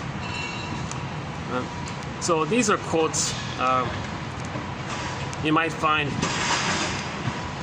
in the bin at a secondhand bookstore. In the dollar bin, you see a book of quotes on something. So these are all well-known, famous quotes. But I thought, well, maybe if I bundled 30, I'll pluck out 30 of them, put it together as one TQ quote, and maybe use it as a prompt or a stimulus upon which it may support some psychoanalytic concepts. But I don't know yet until I go through them. So the first half of them, roughly 20 of them, I guess, is on the area of love, the falling in love. So I recommend as a preview to check out TQ2435-9 on the topic of falling in love. So all of this broken-hearted feeling is unrequited love. This painful feeling when a love relationship breaks up, a lot of it is due to the emotionality of the pain around the attachment failure with the mother being brought up by the breakup in the present. So when we fall in love, the person in the present has some kind of psychological attributes to the dysfunctional mother. And they remind you of the dysfunctional mother. And because of being reminded of the mother, you return to that place of oneness with her. That's the symbiosis. Remember the Garden of Eden, the bliss, the oceanic feeling? So that's the falling in love part. We regress back the falling in love part. So we get back some of that bliss because we have emotional unfinished business with the mother, like that guy in the nursing home. In the falling in love, it's sort of similar. We have emotional unfinished business with the mother. So TQ2435-9 talk all about this. We got quotes from Bruce Brody and others. A 5-video run, 130 quotes just on this topic of transference love, or you're bedazzled, love trance, spellbound, puppy love, infatuation, this passionate, romantic area, right? And most of our love songs are in this area. So the theory is we have everybody within as some kind of stunted development. Nobody gets a perfect psychological birth. Nobody's perfectly individuated, right? So we all want to pick up where we got frozen and continue. But if we're frozen very early on, there's more emotionality there. So a person in the present somehow unconsciously reminds you of the dysfunctional mother, the feelings, the honeymoon phase, that's the bliss, some of that bliss, you're reviving some of that blissful feelings, that's the honeymoon phase, right? So you return, you got back some of the symbiosis kind of thing, right? But this time, your partner, the fantasy is that your partner, now a proxy for your fantasy of your mother being reincarnated into that partner. Now your parent, your mother now, is going to do it right. You got a second chance. So you've fallen back to the place prior to the trauma. Now your mother's going to do it right, meaning your partner standing in for the mother is going to do it right. Now cognitively, the person knows that the partner isn't the mother. Emotionally, Emotionally, okay, they're going to relate to that person as if they're the mother. So one play is entitled, "I love you, you're perfect, now change." Now the partner's doing the same thing. They're going to say, "No, you remind me of my parent. I love you because you remind me. You perfectly remind. You brought it all. It's now change. You change. No, you change. No, you change." So they're both going to compete to see whose childhood they're going to recreate. So these marriages become like cat and dog style. If they marry, that's called couples in collusion. They're both competing to see if somehow they can change their childhood past. Without consciousness, very dramatic, lots of ups and downs, very competitive, hostile, dependent, very passive aggressive. They need, but they hate that they need. They're not getting it. They're frustrated. These marriages often rust out or become like sour milk. But they can become like fine wine if they're conscious of what they're doing and make I statements. So TQ 2360 on how to make an I statement. So it's possible to convert this infantile falling in love to genuine abiding love of two people. In the falling in love one, the person isn't in love with the other person. Being in love with love is not love, right? So when in the transference love, you're in love, you're not really seeing the person for who they are. You're only seeing them emotionally as the parent. So the partner's not being seen for who they are. And likewise, with the other way around. So that's more like a one-person psychology. They're still battling it out with the memory of the mother, and the other person is just playing a role of the mother, and the other's doing the same thing. So neither feels seen. So hence the dramaticality around that. So let's say there is, so that can help. So I posted those quotes, 130 quotes in TQ's 2435 to 9. I think that's an immense help to deal with so-called unrequited love. And no, the person isn't a heartbreaker. They just reminded you of your already broken heart from the nursery. Okay, so that song, you're such a heartbreaker. You're a mistreated heart. Okay, Fluschwiege.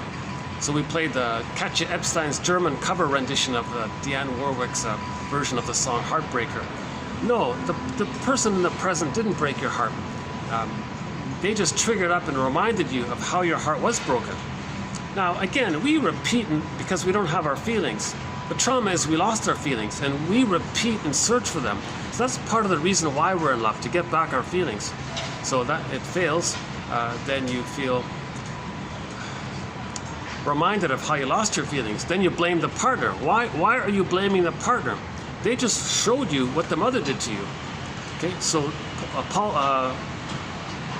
Morton Keeson says, direct your feelings then at the parent now, the true source. A lot of people don't want to do it because that's being disloyal. Why are people afraid to be disloyal to their mother? Because then they won't have the chance to save the mother and then get the bliss and paradise that they needed from her. If they're disloyal, then they have to accept the fact that they never got the paradise with her. But to accept the fact that they never got the paradise, that's going to bring up feelings. To accept those feelings, you got to feel safe with somebody to accept those feelings. Now, the partner can offer that safety, and likewise, each other can offer that safety for each other if they're aware of what's going on. So I think that those 5 videos can be of immense help. Now, this one here, today's one, is just sort of a pop culture, sort of band-aid-y kind of one. Just sort of some fluffy quotes around it. So sometimes we need a band-aid to get us through a patch, and then we go back to the analytic material. So this is sort of in a so-called supportive area. It's not about healing. It's just about feeling a little better for the moment, because realistically sometimes we need a defense mechanism. So these quotes are sort of in that area. So why don't we begin here? And maybe sometimes they link in with psychoanalysis, so they can be helpful. So let's do these ones. So what I'm going to do here is all of these quotes come from one of these self-help books called, this one is called Love Stinks. Just a little pocket, little mini self-help book of quotes called Love Stinks. No, it's Transference, the song, right? No, it's Transference Love Hurts. Transference love, not love is wonderful. Abiding love is wonderful. When people talk like that, they're talking about transference love. Transference love leads to madness. It's this love hurts, right? It's transference love hurts. So one of the songs on our soundtrack is Dan McCafferty singing Love Hurts. From the band, when he was in the band Nazareth, Dan McCafferty. Yeah, passed away recently. Sad story, about a year ago. Dan McCafferty. Love Hurts. Several of his songs are in our soundtrack. Love Leads to Madness is also there. No, it's not Love Leads to Madness. Transference Love Leads to Madness.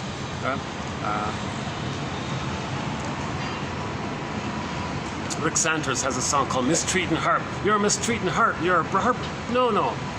The partner just reminded you of how your mother mistreated your heart in the nursery. You see? So as a kind of like a pep talky kind of thing, maybe these quotes can just buy us some time to ride out. It's a band-aid. So these are just like a band-aid here. So what I'm trying to get at is, one of the threads in 1001 Windmills of the Mind is some self-help material, either quotes or exercises. And I found them helpful as a breather, as a way to just give us some space to let the other material incubate. So we need some space in that way. When your heart first breaks, so let's begin here. When your heart first breaks, it's difficult. Okay, so this is from the book Love Stinks.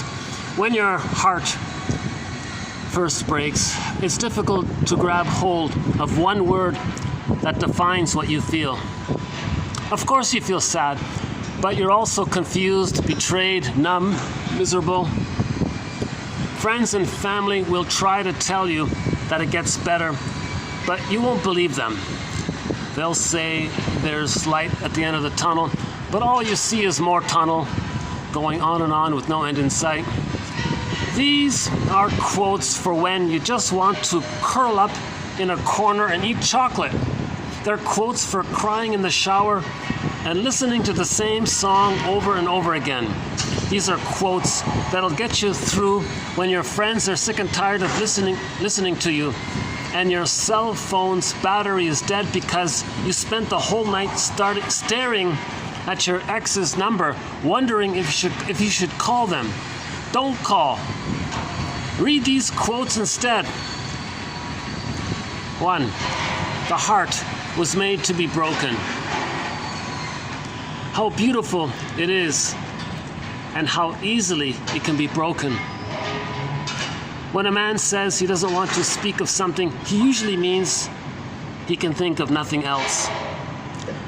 Nothing takes the taste out of peanut butter quite like unrequited love, says Snoopy.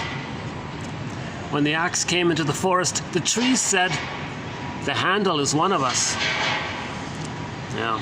See, your partner is human just like you. He had the look of one who had drunk the cup of life and found a bug at the bottom. He felt like a man who, chasing rainbows, had one of them suddenly turn and bite him. Love is a perky elf dancing a merry jib, and then suddenly he turns on you with a miniature machine gun. Oh, Jesus. Emotional metaphor. How can I be reasonable? To me, our love was everything, and you were my whole life. It is not very pleasant to realize that to you, it was only an episode and holiday. Oh, that reminds me of a painful one. I remember reading one, it kind of struck me a little bit.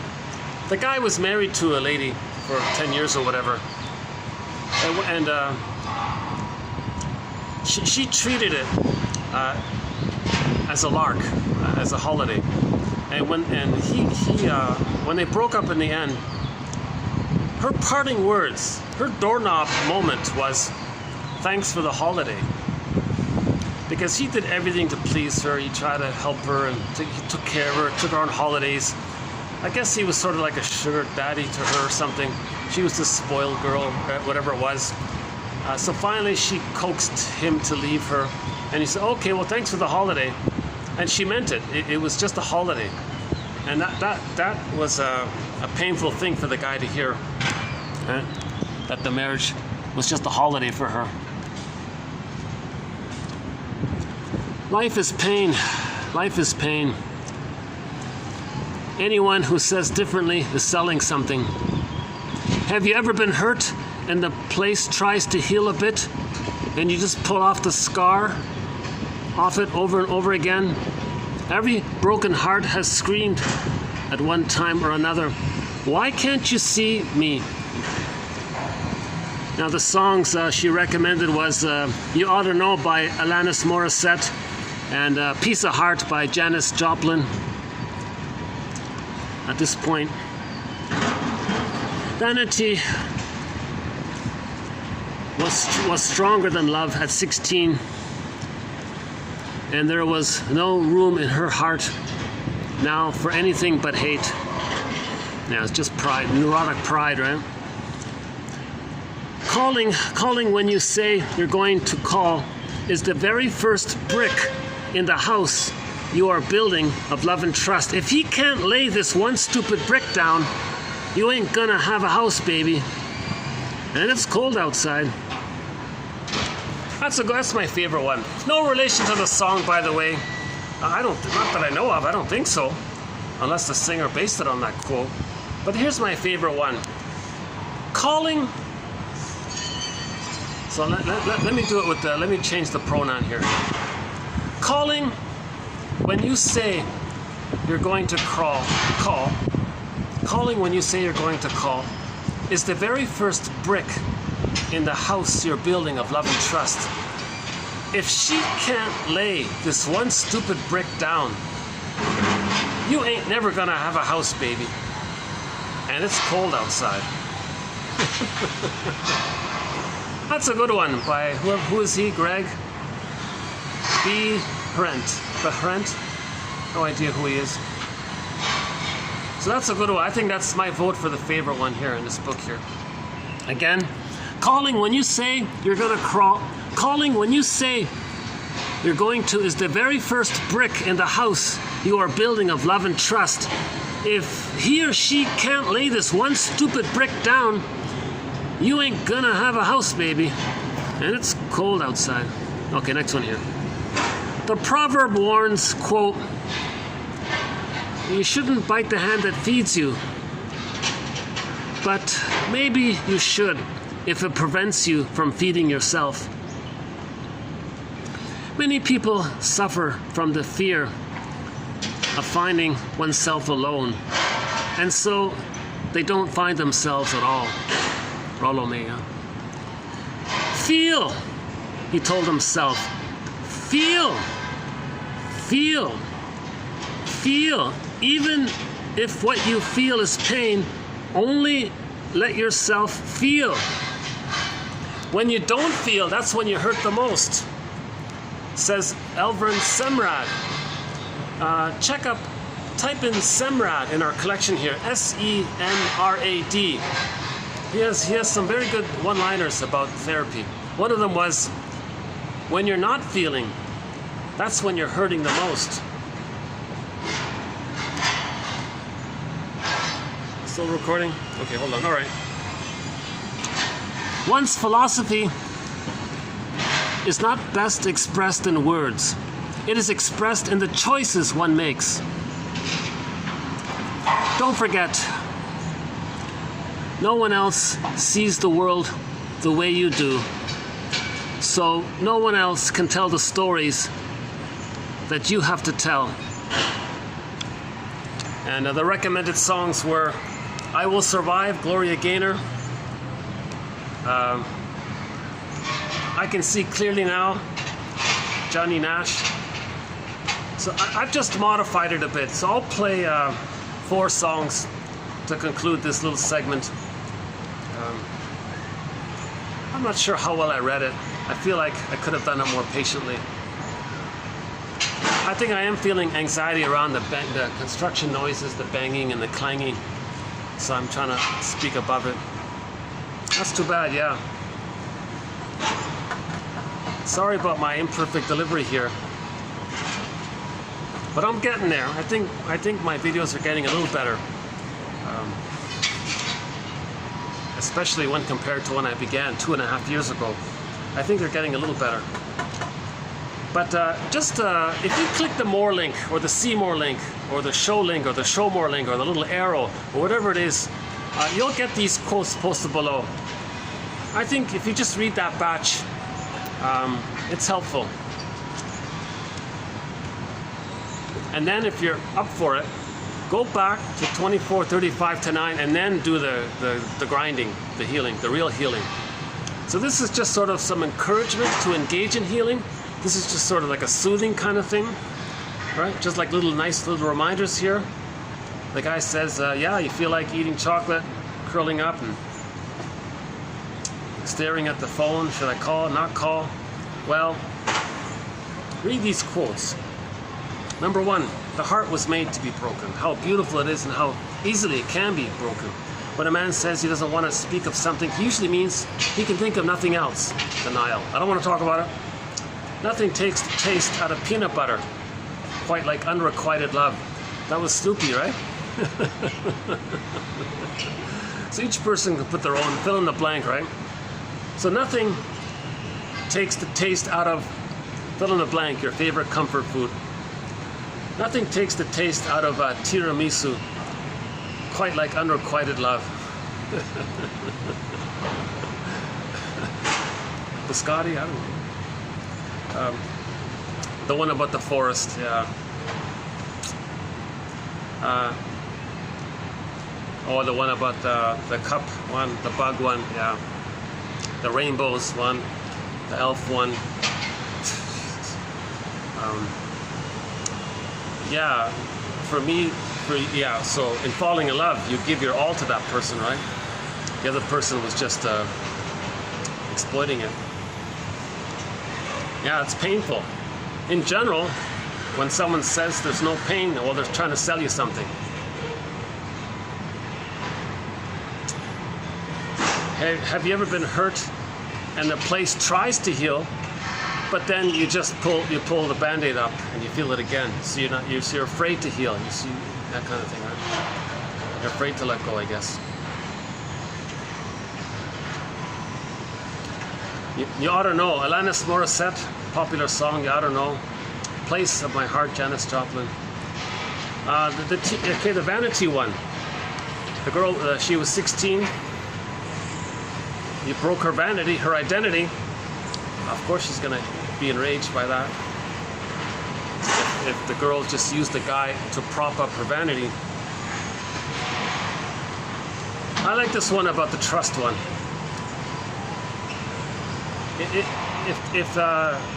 If they don't show up at your appointment, if they don't show up when they say they're going to show up, or that you're not getting the foundation. You're not building the foundation of trust. If they can't do that very basic thing, well, you're not going to have a house then. And it's cold outside.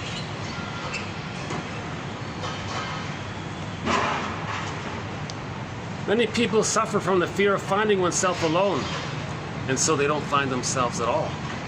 So solitude means you find yourself.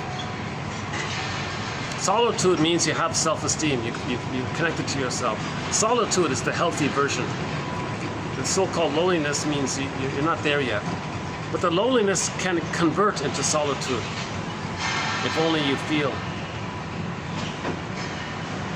Let yourself feel. So here are my top 3 Glee songs. So I thought as a comforting kind of thing. I'm talking about like the video performance, not just the audio, the visual too. The vision, it's the vision. I don't have the video here, and I'm not online here. And if I play it, let's see if I can. I don't think I can play it inside. Let's just take a quick look. Hold on, can I play it inside? Hold on a sec. Are these people? Oh no, they're having their conference.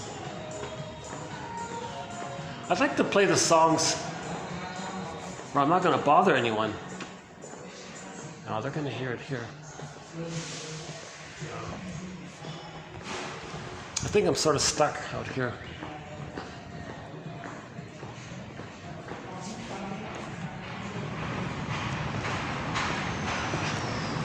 Well, I'll still play it. You'll hear it partially. That's the disadvantage I'm in. I'm in a busy downtown city, peak tourist season. Can barely walk on the sidewalk. You know. Yeah, a lot of people are greedy on the sidewalk. The sidewalk hogs, it's mine. You know, and they're, oh boy, yeah. So there's you can see greed just by the road hogging thing.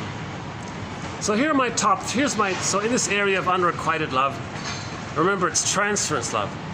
Love isn't painful, love is fulfilling. Love means you're both, you're making fine wine together. This sour milk one.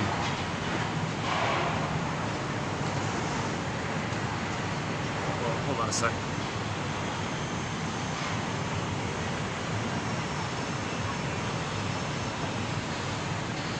What happened here? So I'm going to play you, once I find it, I'm going to play you the top 3 Glee songs. My humble opinion. Oh. The first one is a combo. It's called Rumor Has It and Someone Like You. So that's number 3. So I'll go in reverse order. So I'll play number 3 first, number 2, and then number 1. So what do you think number 1 is? I think you know the answer already. Jeez, hold on a sec. What happened here? Oh, here it is. Rumor Has It. Okay, here's Rumor Has It. And so that's number 3. And then after that, we'll play number 2. And then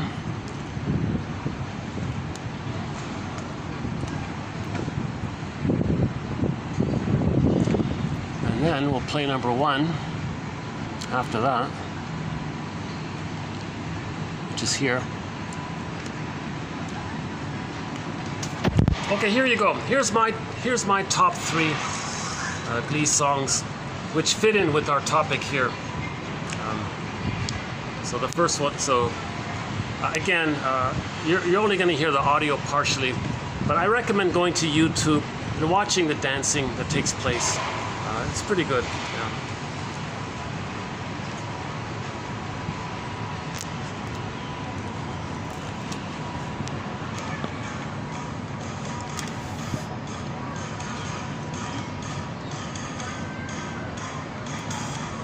Uh-oh, where's the audio?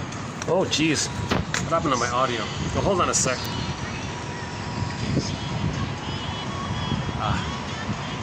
Hold on, sorry about that.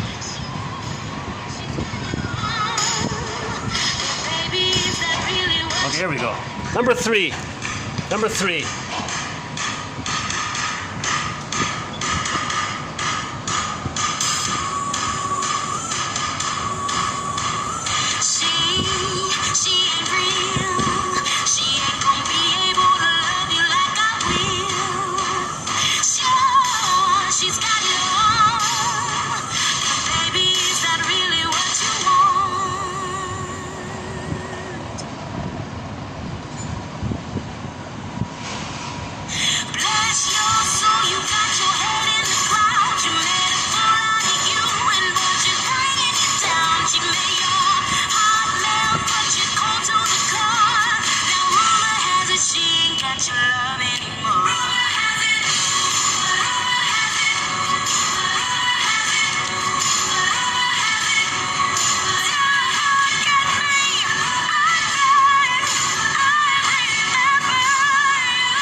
And next, here's number 2. What did you just say to her? Hold on, number 2. More than a feeling. More than a feeling.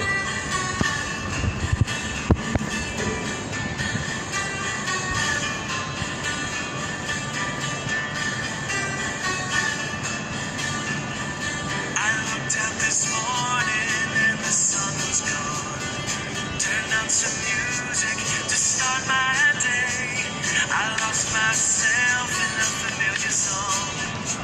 I closed my eyes and I slipped away.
Okay.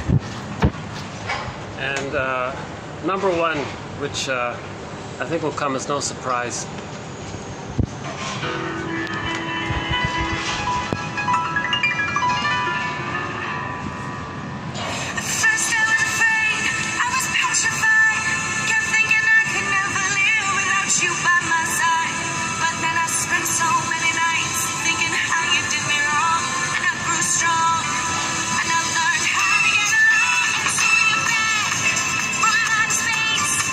I just walked in to find you here with that sad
a thought. Here's a prescription.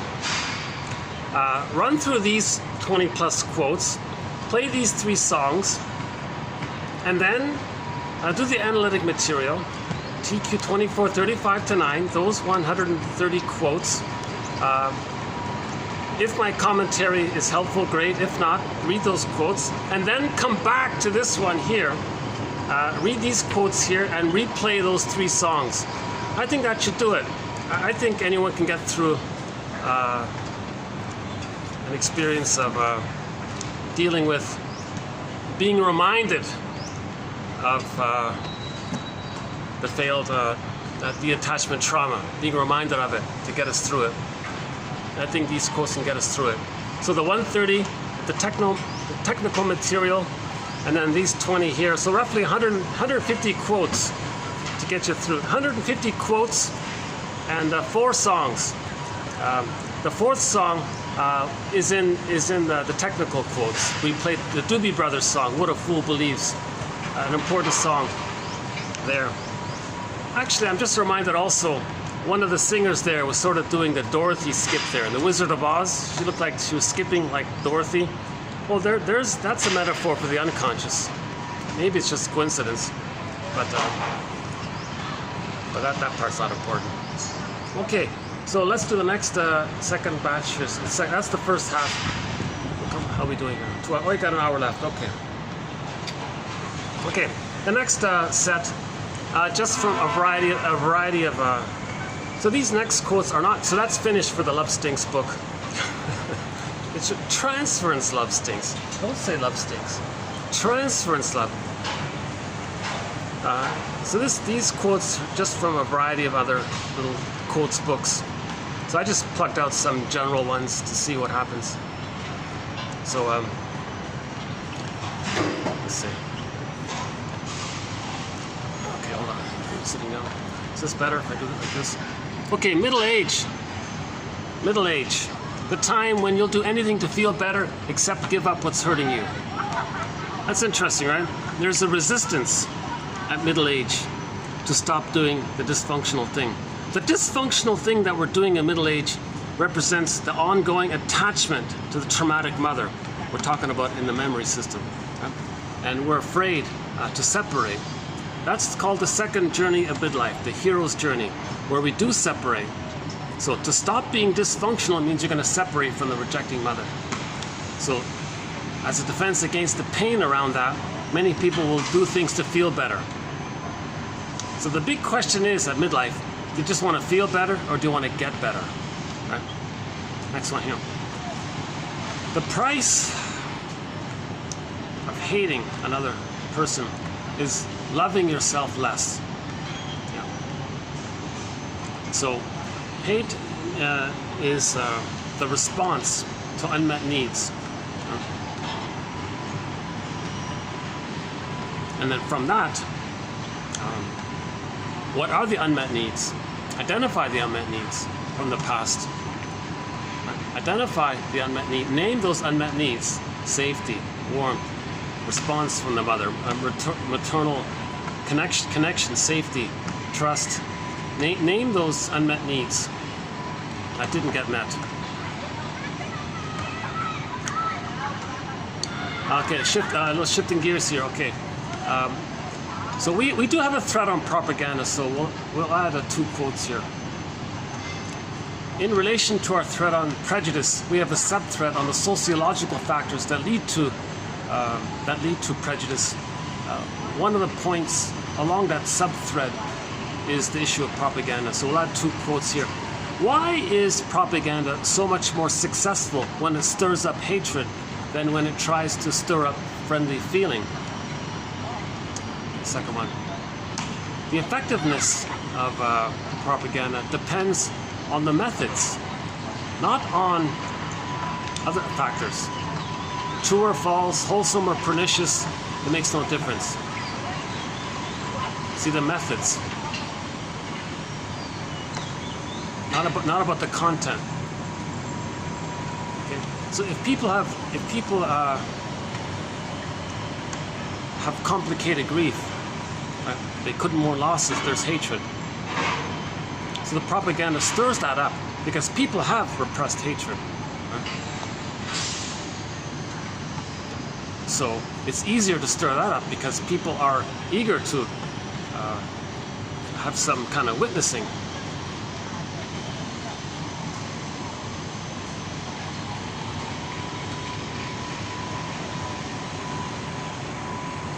And the message doesn't matter if it's true or not, helpful or hurtful. It's not about that. If propaganda is going to work, it's related to meeting your childhood unmet needs, addressing your fantasies. It's usually in this infantile area. Then it works.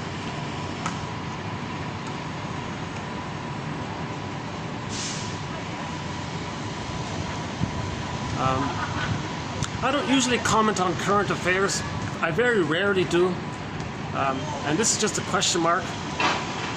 But the current propaganda campaign, I'm posting this in the year 2023. I saw a slogan by the Asian community. I don't know who advised them to do this, but the placard said, "Stop Asian hate." I thought, oh no. You see, the unconscious is not going to be told what to do. So the unconscious is going to ignore the word stop. And the remaining two words, the unconscious will link to. So that's a mistake. You see, you're much better off to say, go Asian love. Go Asian love. Now again, the unconscious will ignore the go part, but you're left with the Asian love. So the unconscious will say Asian love or love Asian, love Asian. See? So the unconscious, so that's a bridge. The conscious says, go Asian love. Okay? The unconscious says, love Asian. So there's an artistic match between the conscious and the unconscious. There's a synchronicity there, right? So the unconscious is only gonna pick up Asian love. That can lead to love Asian because of the association there. And the conscious part was go Asian love, go Asian love, right? Then the person might think, hey, yeah, I really do like that Chinese restaurant, or I really do like that artwork, or I really do like that music, or I do really see the reality of the peacefulness or the desire for harmony and peace. That's the tradition of Asian cultures, and the Lao Tzu and the Confucius and all the philosophers. So that's right. But whoever came up with the idea to say stop Asian hate, right? You see, the unconscious. There's a mismatch there. The person is mainly left with the more powerful unconscious of the latter two words. Right? The unconscious is not going to respond to the three words. Now the conscious, yeah, fine, stop that, okay, that's a part of it. But the unconscious is more powerful. So what do you want to have? Do you want to have your unconscious more powerfully influenced by what that placard said, stop it, or the result of something that says, go Asian love? The unconscious will say Asian love. See? So the unconscious is like the puppet master. We don't tell the puppet master what to do, what to like or not like, or do or not do, go or stop. It doesn't work, right? The unconscious is going to respond to the second and the third word. Right? So just a thought there. I felt sad about whoever advised that community or the community to use that phrasing. Because people see that phrasing, they're going to be left with the unconscious feeling of the imprint, of the emotional imprint. And I think in a negative, personally speaking, it might be in a negative way, although there was a positive conscious intention. But you got to acknowledge the unconscious. You see, propaganda is effective when it acknowledges the unconscious. You got to understand the unconscious. The whole billion-dollar advertising, PR, all this stuff, it's addressing your unconscious, not your conscious. It's targeting your unconscious. It's targeting your wounded inner child of the past. Okay? So, in some kind of campaign, so one propaganda says,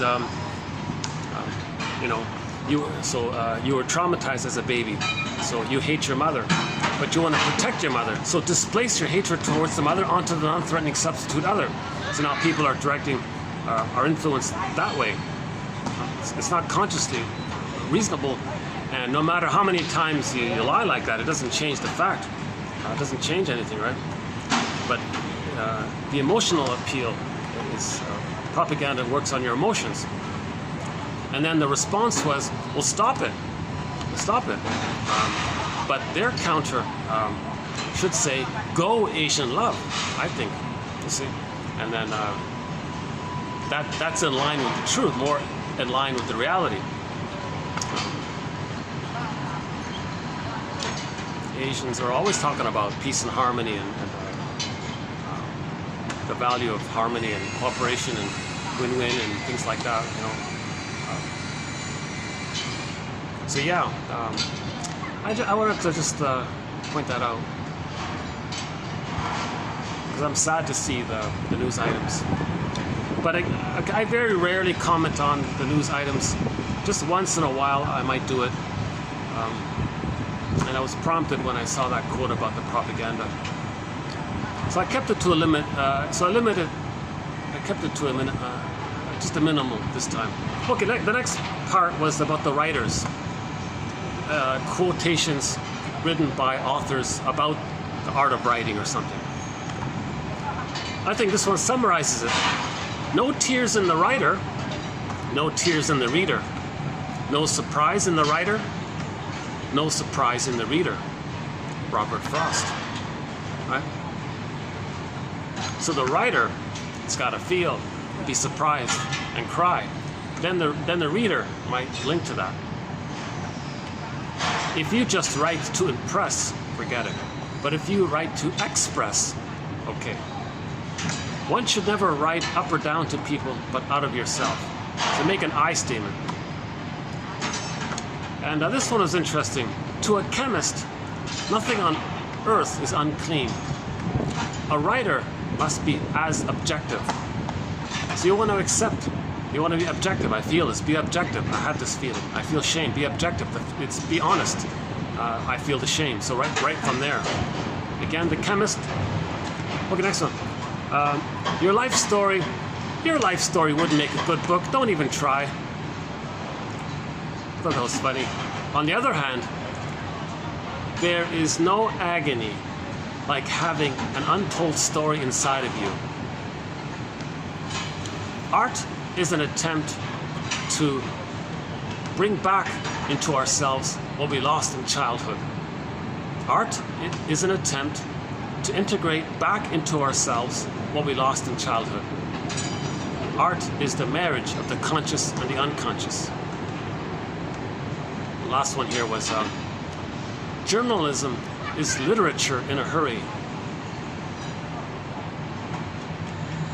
Hard to find good journalism. Some people say it's very hard to find. The plunder system squashes it. Because that's good. Journalism is something good. It's literature. It should be literature. But so plunder system, that's good. No, squash it. So there's an envy against journalism. So, okay, next one here about food. Short supper, long life. So that one reminded me of. We had a quote about that. Again, my disclaimer: I'm not a nutritionist, but some guy on YouTube made an interesting point. He said that you got to honor the wisdom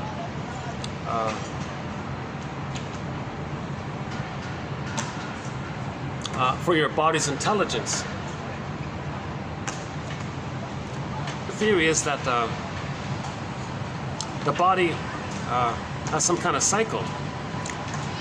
So let's just approximately, as a ballpark understand it, we can take in food from 11 a.m. to 7 p.m. So that's the time of taking in the food. And then from 7, and the next 8 hours, from 7 p.m. to 3 a.m., the body's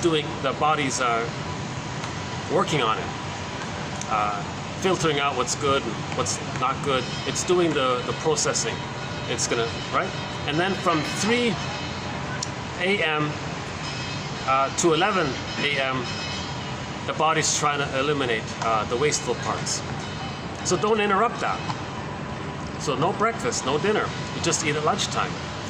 Another guy said, well, keep it consistent. If you're going to do it if you're going to follow the 3-part formula, right? Part of the time the body takes in, part of the time the body works on it, the part of the time the body's trying to eliminate it. So he said, well, in breakfast, so don't eat at breakfast, just minimal, just some fluid maybe, because the body's trying to eliminate. Why are you going to take in when the body, you're counter the body's intelligence? Listen to the body's intelligence. So I've just on a personal note, I do that. I don't really eat breakfast anymore. I do have the lunch, and dinner I just have, it's just a snack or something. I feel the difference already myself, you know. So I didn't know this, but there's a proverb that even says it. Short supper, long life. So don't eat much at night. It's mainly lunchtime. Another proverb, who eats of but one dish never needs a physician. So just one meal, mainly one core meal between 11 a.m. So in other words, you only eat between noon and 6, let's say. No breakfast, no night eating. I now have a greater respect for my body's intelligence. Fasting is a marvelous life lesson. In other words, she was saying, you fast in the morning and you fast at night, basically. So every day you go on 2 mini fasts, something like that, to click in with the body's cycle of elimination in the morning. Okay, now you can charge up, fill up the gas tank. It's using it. Okay, the last two about the ecology.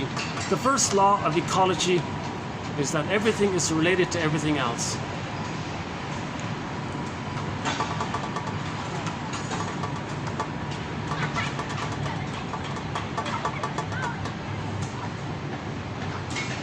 Okay, a lot could be said about that, right? In a sense, last one here. In a sense, Earth is our collective body. The way we treat her mirrors the way we treat our bodies.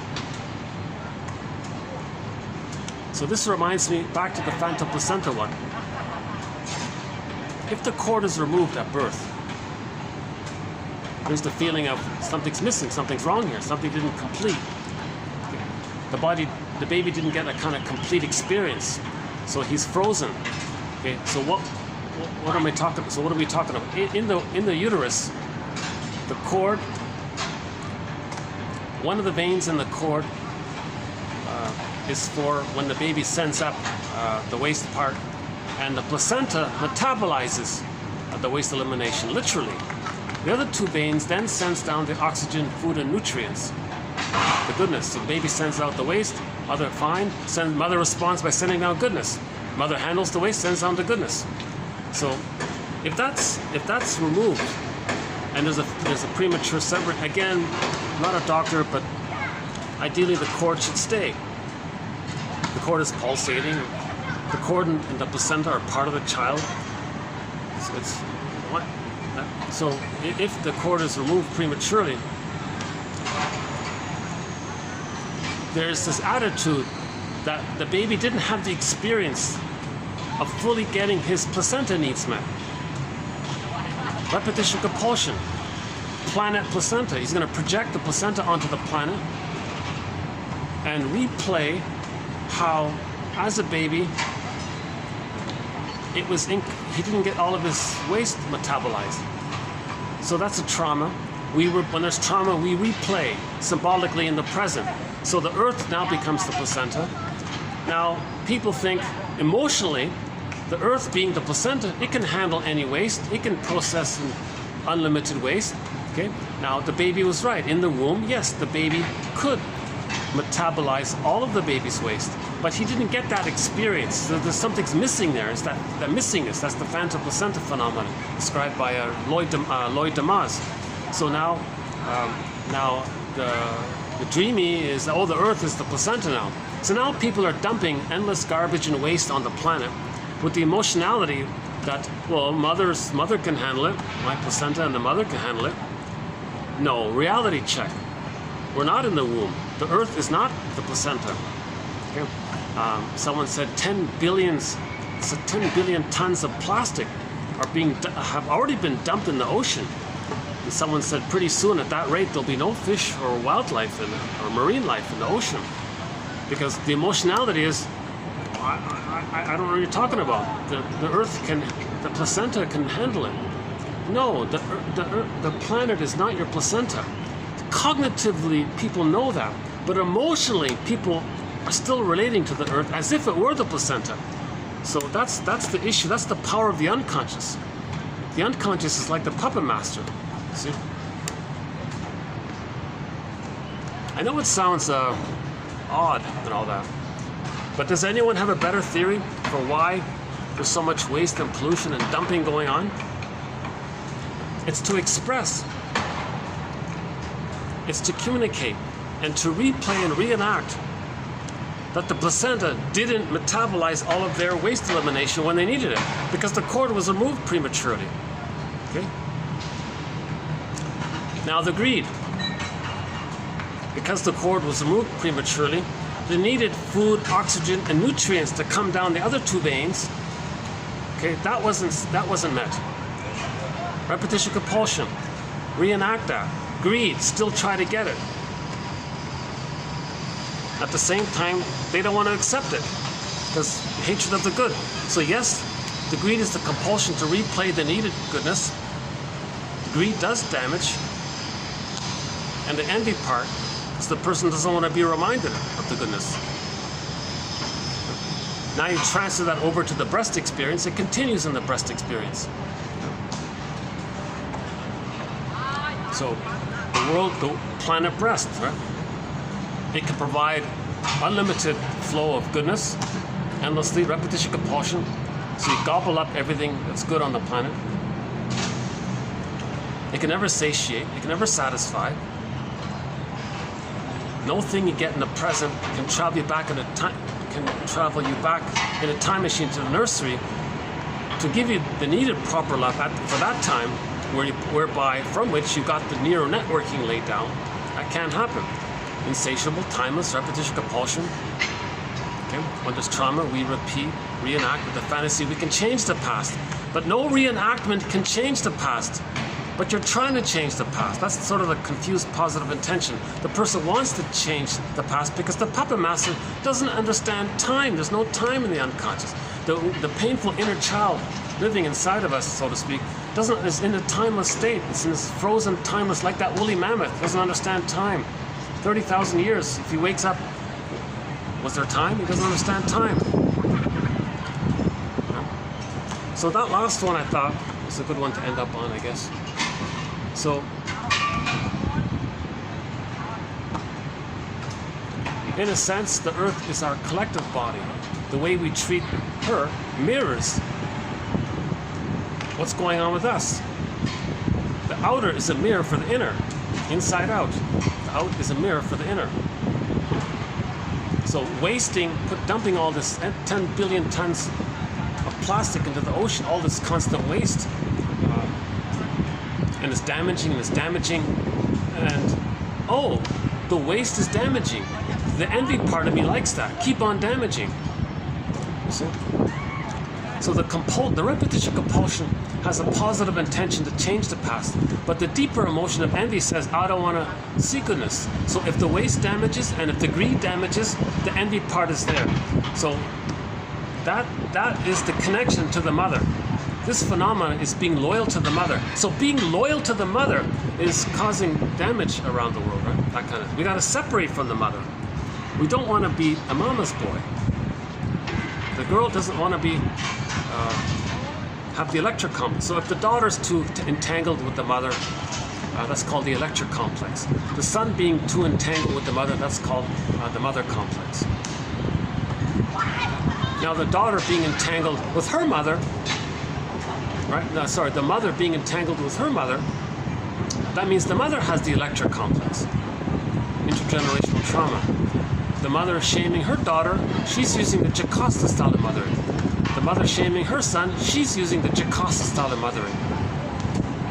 Now when that daughter who has the Electra complex grows up, she's going to adopt the Jocasta style of mother, because that's what the mother did.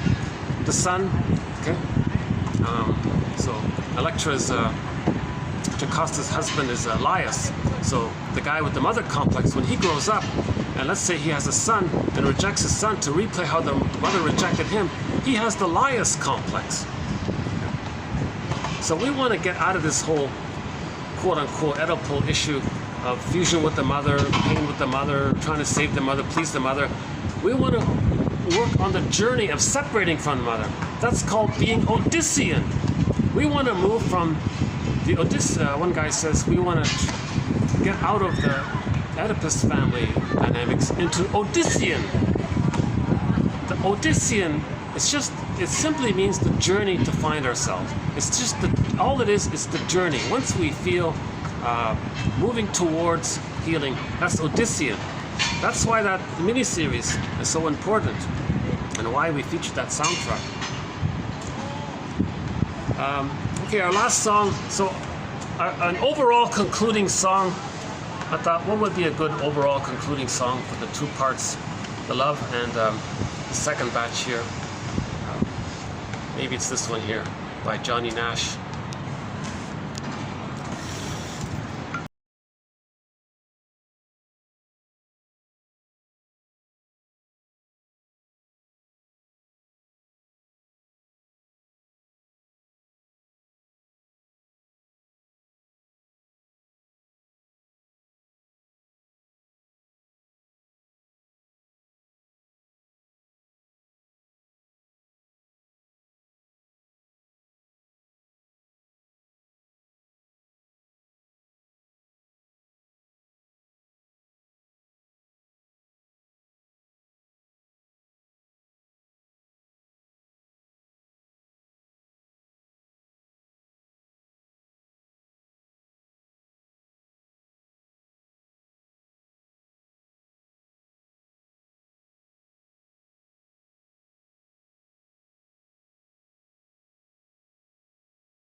If you're noticing just a little skip that just happened, it's because YouTube told me that it was copyrighted and I had to go out and trim it out. Sometimes I play a song and the whole video is blocked, and the whole thing is blocked, and I have to go back and agree to trim out the copyrighted song. Some songs they allow and all that. So I don't know about this one. First time we played it. I thought that was a good sort of conclusion to all of these quotes here. So yeah, what do you think? Do you like any of these quotes? Do you have a favorite? I think my favorite one was yeah, about the brick one. What is it again? It's cold outside. That one. Where is it? Hold on a second. Oh, here it is. Calling when you say you're going to is the very first brick in the house you are building of love and trust. If he can't lay down this one stupid brick, if he can't lay down this one, if he can't lay this one stupid brick down, or if she can't lay this one stupid brick down, that's pretty good. You ain't never gonna have a house, baby. And it's cold outside. So that's a very good quote. It reminds you of the reality that of the red flags. If they don't call when they say they're gonna call, they don't show up, and they're vague and they're misleading, and if they're being passive aggressive, right, expressing hostility in sneaky ways, if they're not making I statements, love and trust won't be there. Love and trust is built when the two people make I statements. TQ 2360 on how to make an I statement. Also Rosenberg's book, right? Language of Life, NBC, that one, about the link between feelings and needs. But that one, you need it together, not alone. You need both. The Rosenberg book, Language of Life, that's just part of it. That's just part of the puzzle. That piece of the puzzle in Rosenberg's book, it fits in with Susan Campbell's book called From Triggered to Tranquility, in her section entitled How to Make a Unilateral Repair Statement. And so we did it here. And the summary of it is the acronym OFSEA, OFSEA, on how to make an I statement. If couples can make I statements, observation, that was the trigger. Something happened.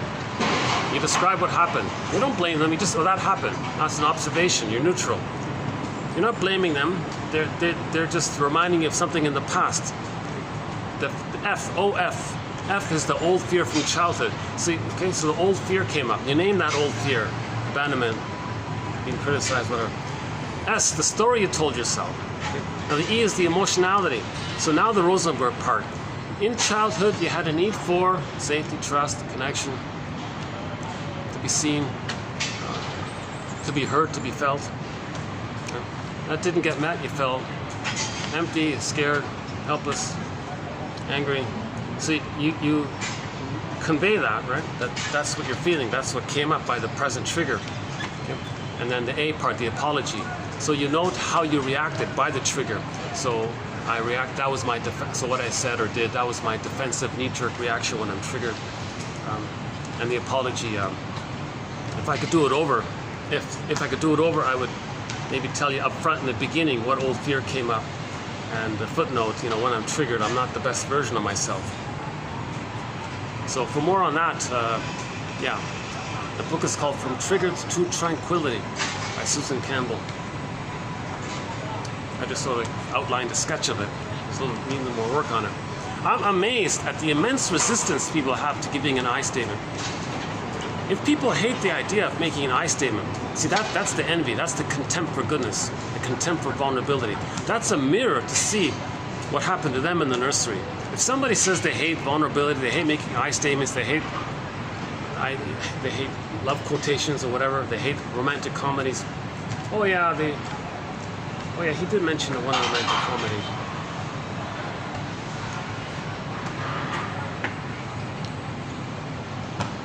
Parts of it were okay, but I don't recommend it. I'm not going to mention it.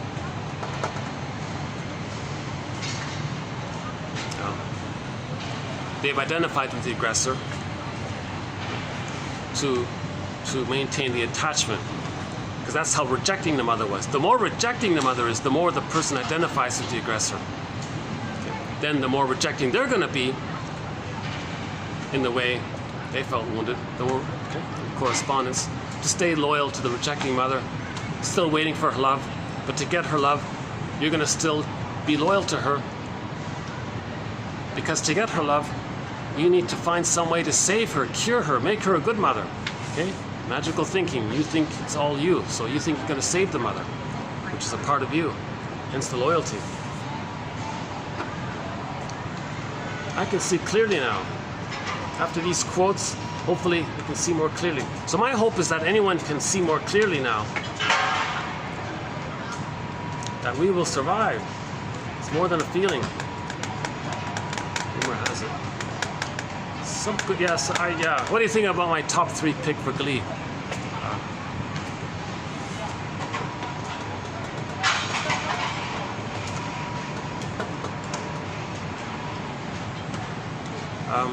Yeah.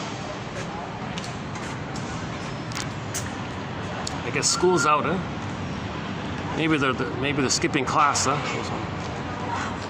Still too early. Huh?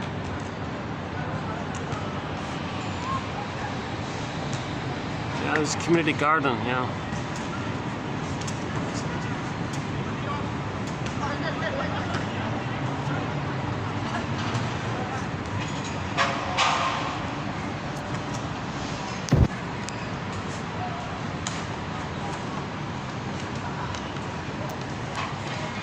Still 20 minutes left.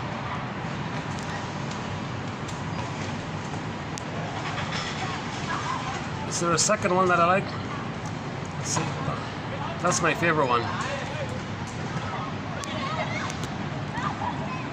Yeah, okay, so Go Asian Love, the propaganda one.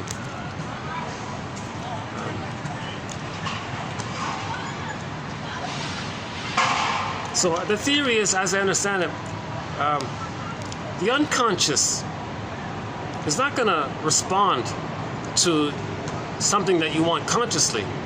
It'll pick up the emotionality of the other words. So the unconscious will ignore the stop, the first word of that 3-word slogan, right? But to make it congruent, consider how your unconscious is going to respond to the slogan. So you want to say something like, Go Asian Love. Then the unconscious says, Asian Love. Love Asian. So that's a natural feeling, because love is true, right? Love is real, right?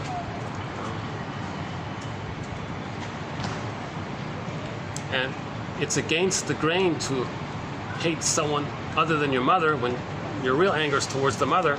So it's more true, right? So art is the marriage of the conscious and the unconscious. Again, why is propaganda more successful when it stirs up hate?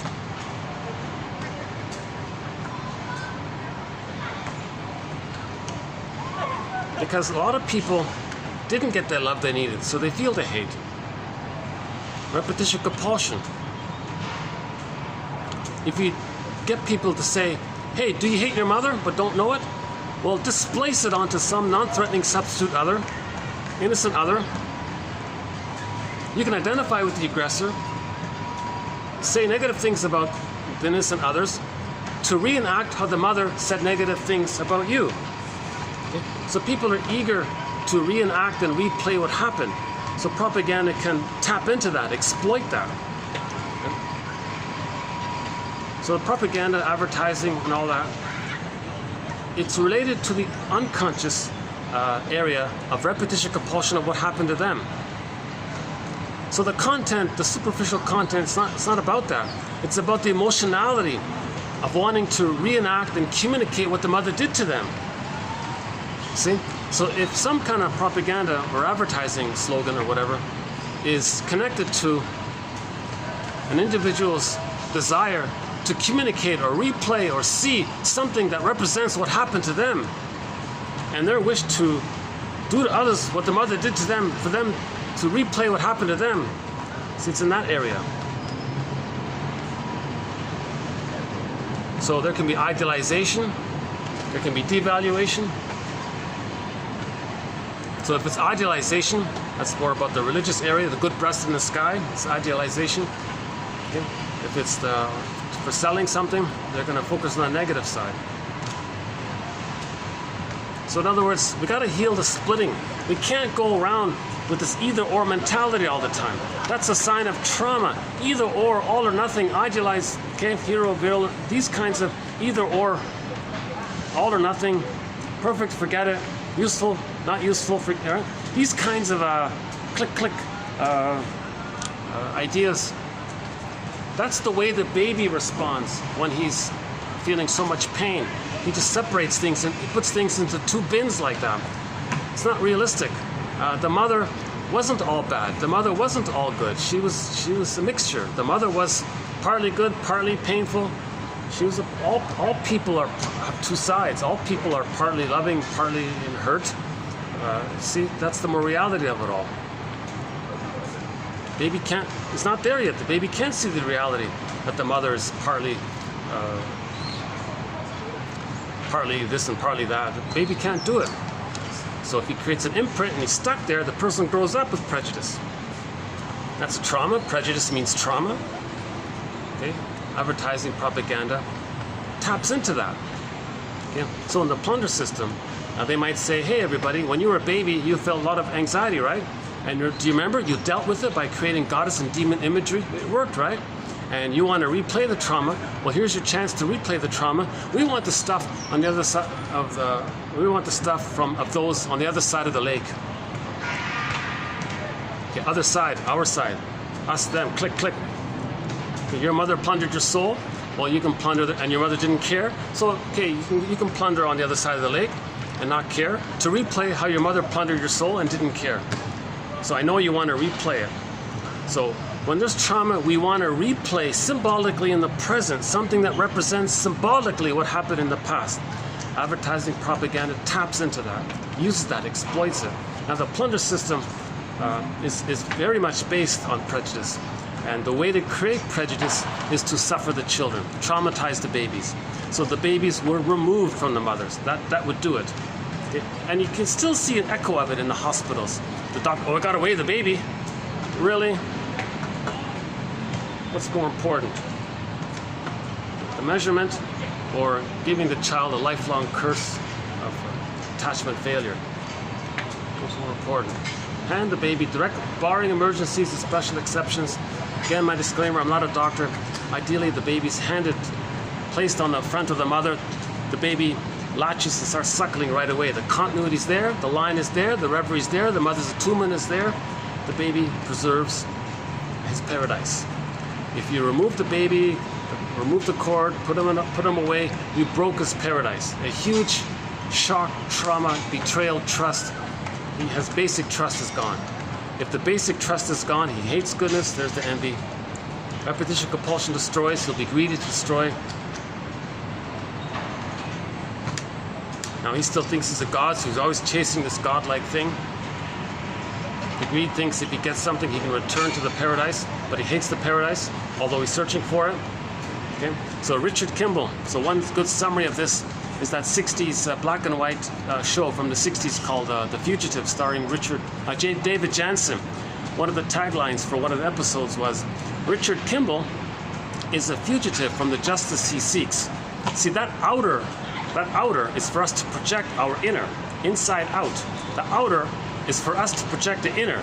So what's on the inner?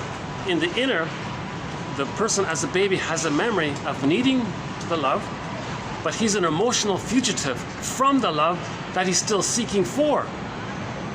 So Richard Kimball is on the outer, he's running from the justice system.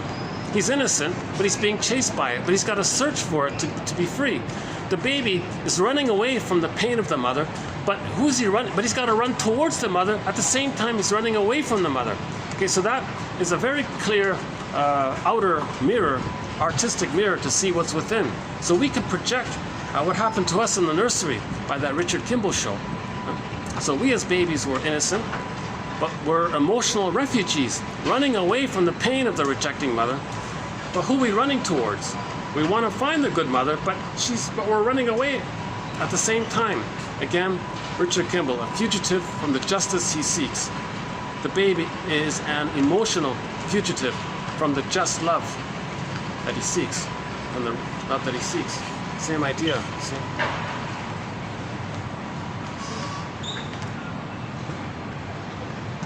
10 minutes.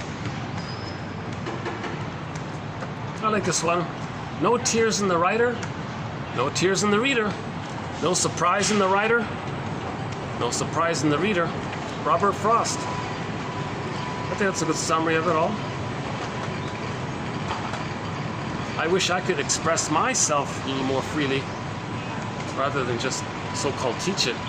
Because a viewer of my video might think, is he talking down to us or up to us? What's he doing here? He's not expressing himself. That's because I don't know I don't know who's watching. So far it's just an imaginary audience. Maybe there could be a troll watching me or something. So I don't feel safe really to talk about myself because I don't know who. It's got to be human one-to-one, right? Now Bruce Springsteen has a lot of loving fans, so he can stand on stage and pour his heart out because they all accept him. But I'm not Bruce Springsteen. I'm not in the place of a Bruce Springsteen. I can't sing the booth, right? But there's no agony like having an untold story inside of you. So we need to tell our stories. If we tell our stories, maybe we find narrative truth. If we find narrative truth, the truth will upset you free. The upset part, that's the feelings. We repeat because we lost our story, our narrative truth, and our feelings. Because we lost them, we are repeating in search for them. If finally by the repeating we can piece together our story and get back our feelings, then we can stop repeating.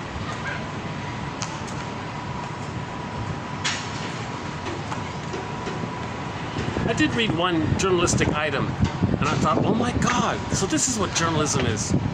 Whoa, I never had the experience of reading anything that was journalistic. Everything I've ever read was just this hate propaganda, this BS. Oh my God, just this really over belligerent nonsense BS. Right? And one time I read something that was journalistic. I felt it. Oh my God, I felt it. I was helpful. I was enriched. I learned, and it was helpful outward. It was helpful inwardly. It was like good literature. So he said here, journalism is supposed to be like a mini literature, something like that. So I think, and there may be a handful of people out there like that. Now they're a treasure if someone can write like that. The plunder system owns all of the. Okay, I won't go another rant. I went on a rant recently, so I think I've had my rant. I think I've had my filth. I think I've fulfilled my rant quota.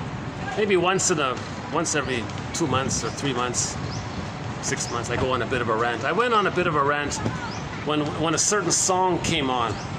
There's a very annoying song that sort of represents the plunder system, the either-or thinking, the all-or-nothing thinking, in a very crude, sadistic, cynical way. And they keep playing that song. At least that's my take of it. So I went on a bit of a rant on it. I think that was about 4 or 5 videos, maybe last week or something.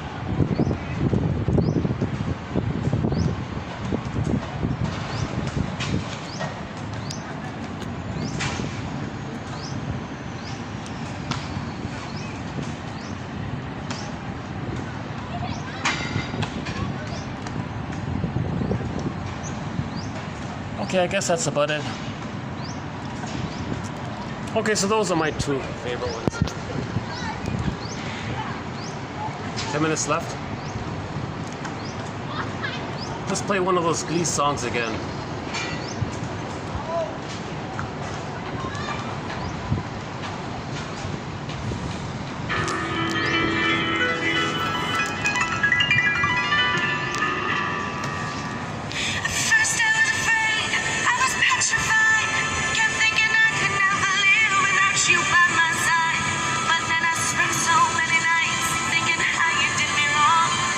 Strong, and I've learned how to get along.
Good song, eh?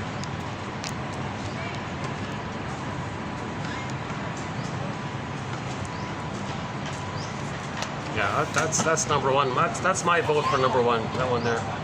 Number two, More Than a Feeling. Number three, Rumor Has It / Someone Like You. Yeah.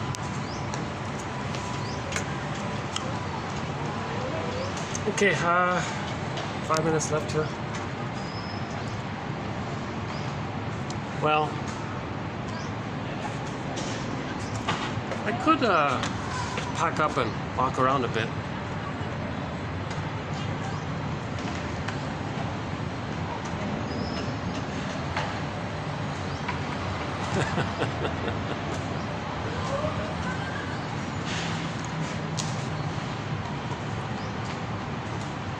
Let's see.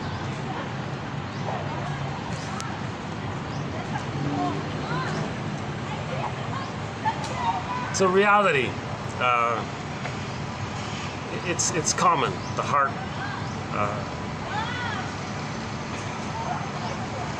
we're gonna feel the stress of being reminded of not getting our basic needs met. So this phrase, the broken heart and all that's just to refer to the cortisol, the stress that the baby feels, that we now feel by the memory of it. And some people, somebody said that when if two people have been married for 50 years and the one spouse passes away, the other spouse feels so much stress by it that takes them out the next year or 2 years later.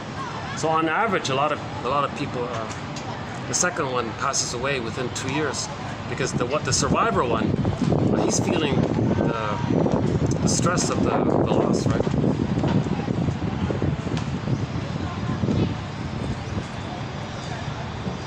So just appreciate the inner child in us. When a man says he doesn't want to speak of something, he usually means he can think of nothing else.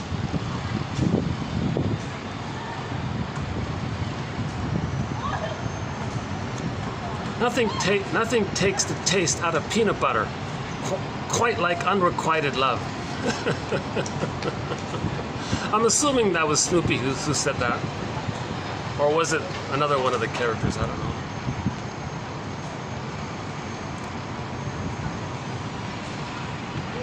Actually, that one about the elf is a little bit funny.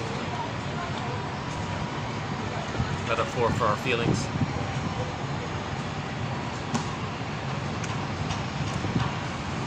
Yeah, interesting that vanity plays such a role in all this. The face-saving issue.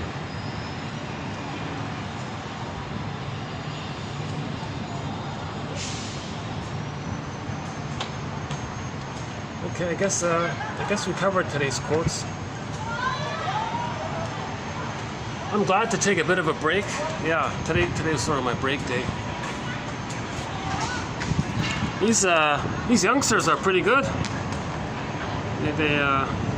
They can volley for quite a while.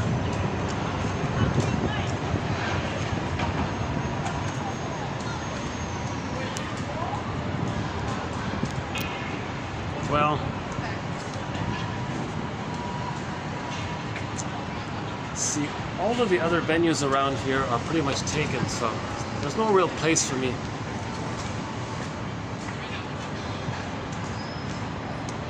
I don't want to interrupt all these.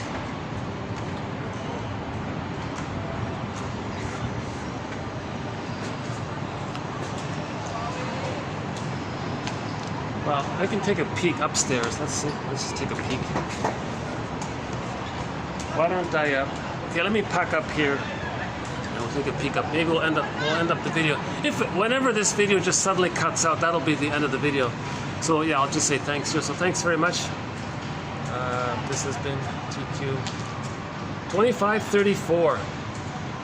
2534. Sort of my break video, but I think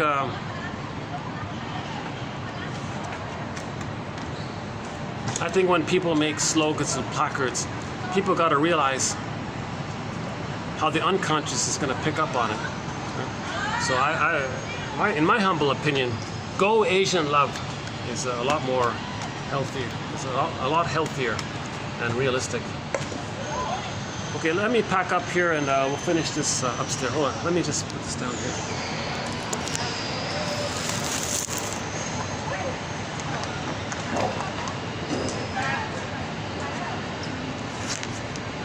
I think. How much does you're not really seeing much, right? Let me put this light. Is there anything you can see here? How about this? At least you can see something. Okay.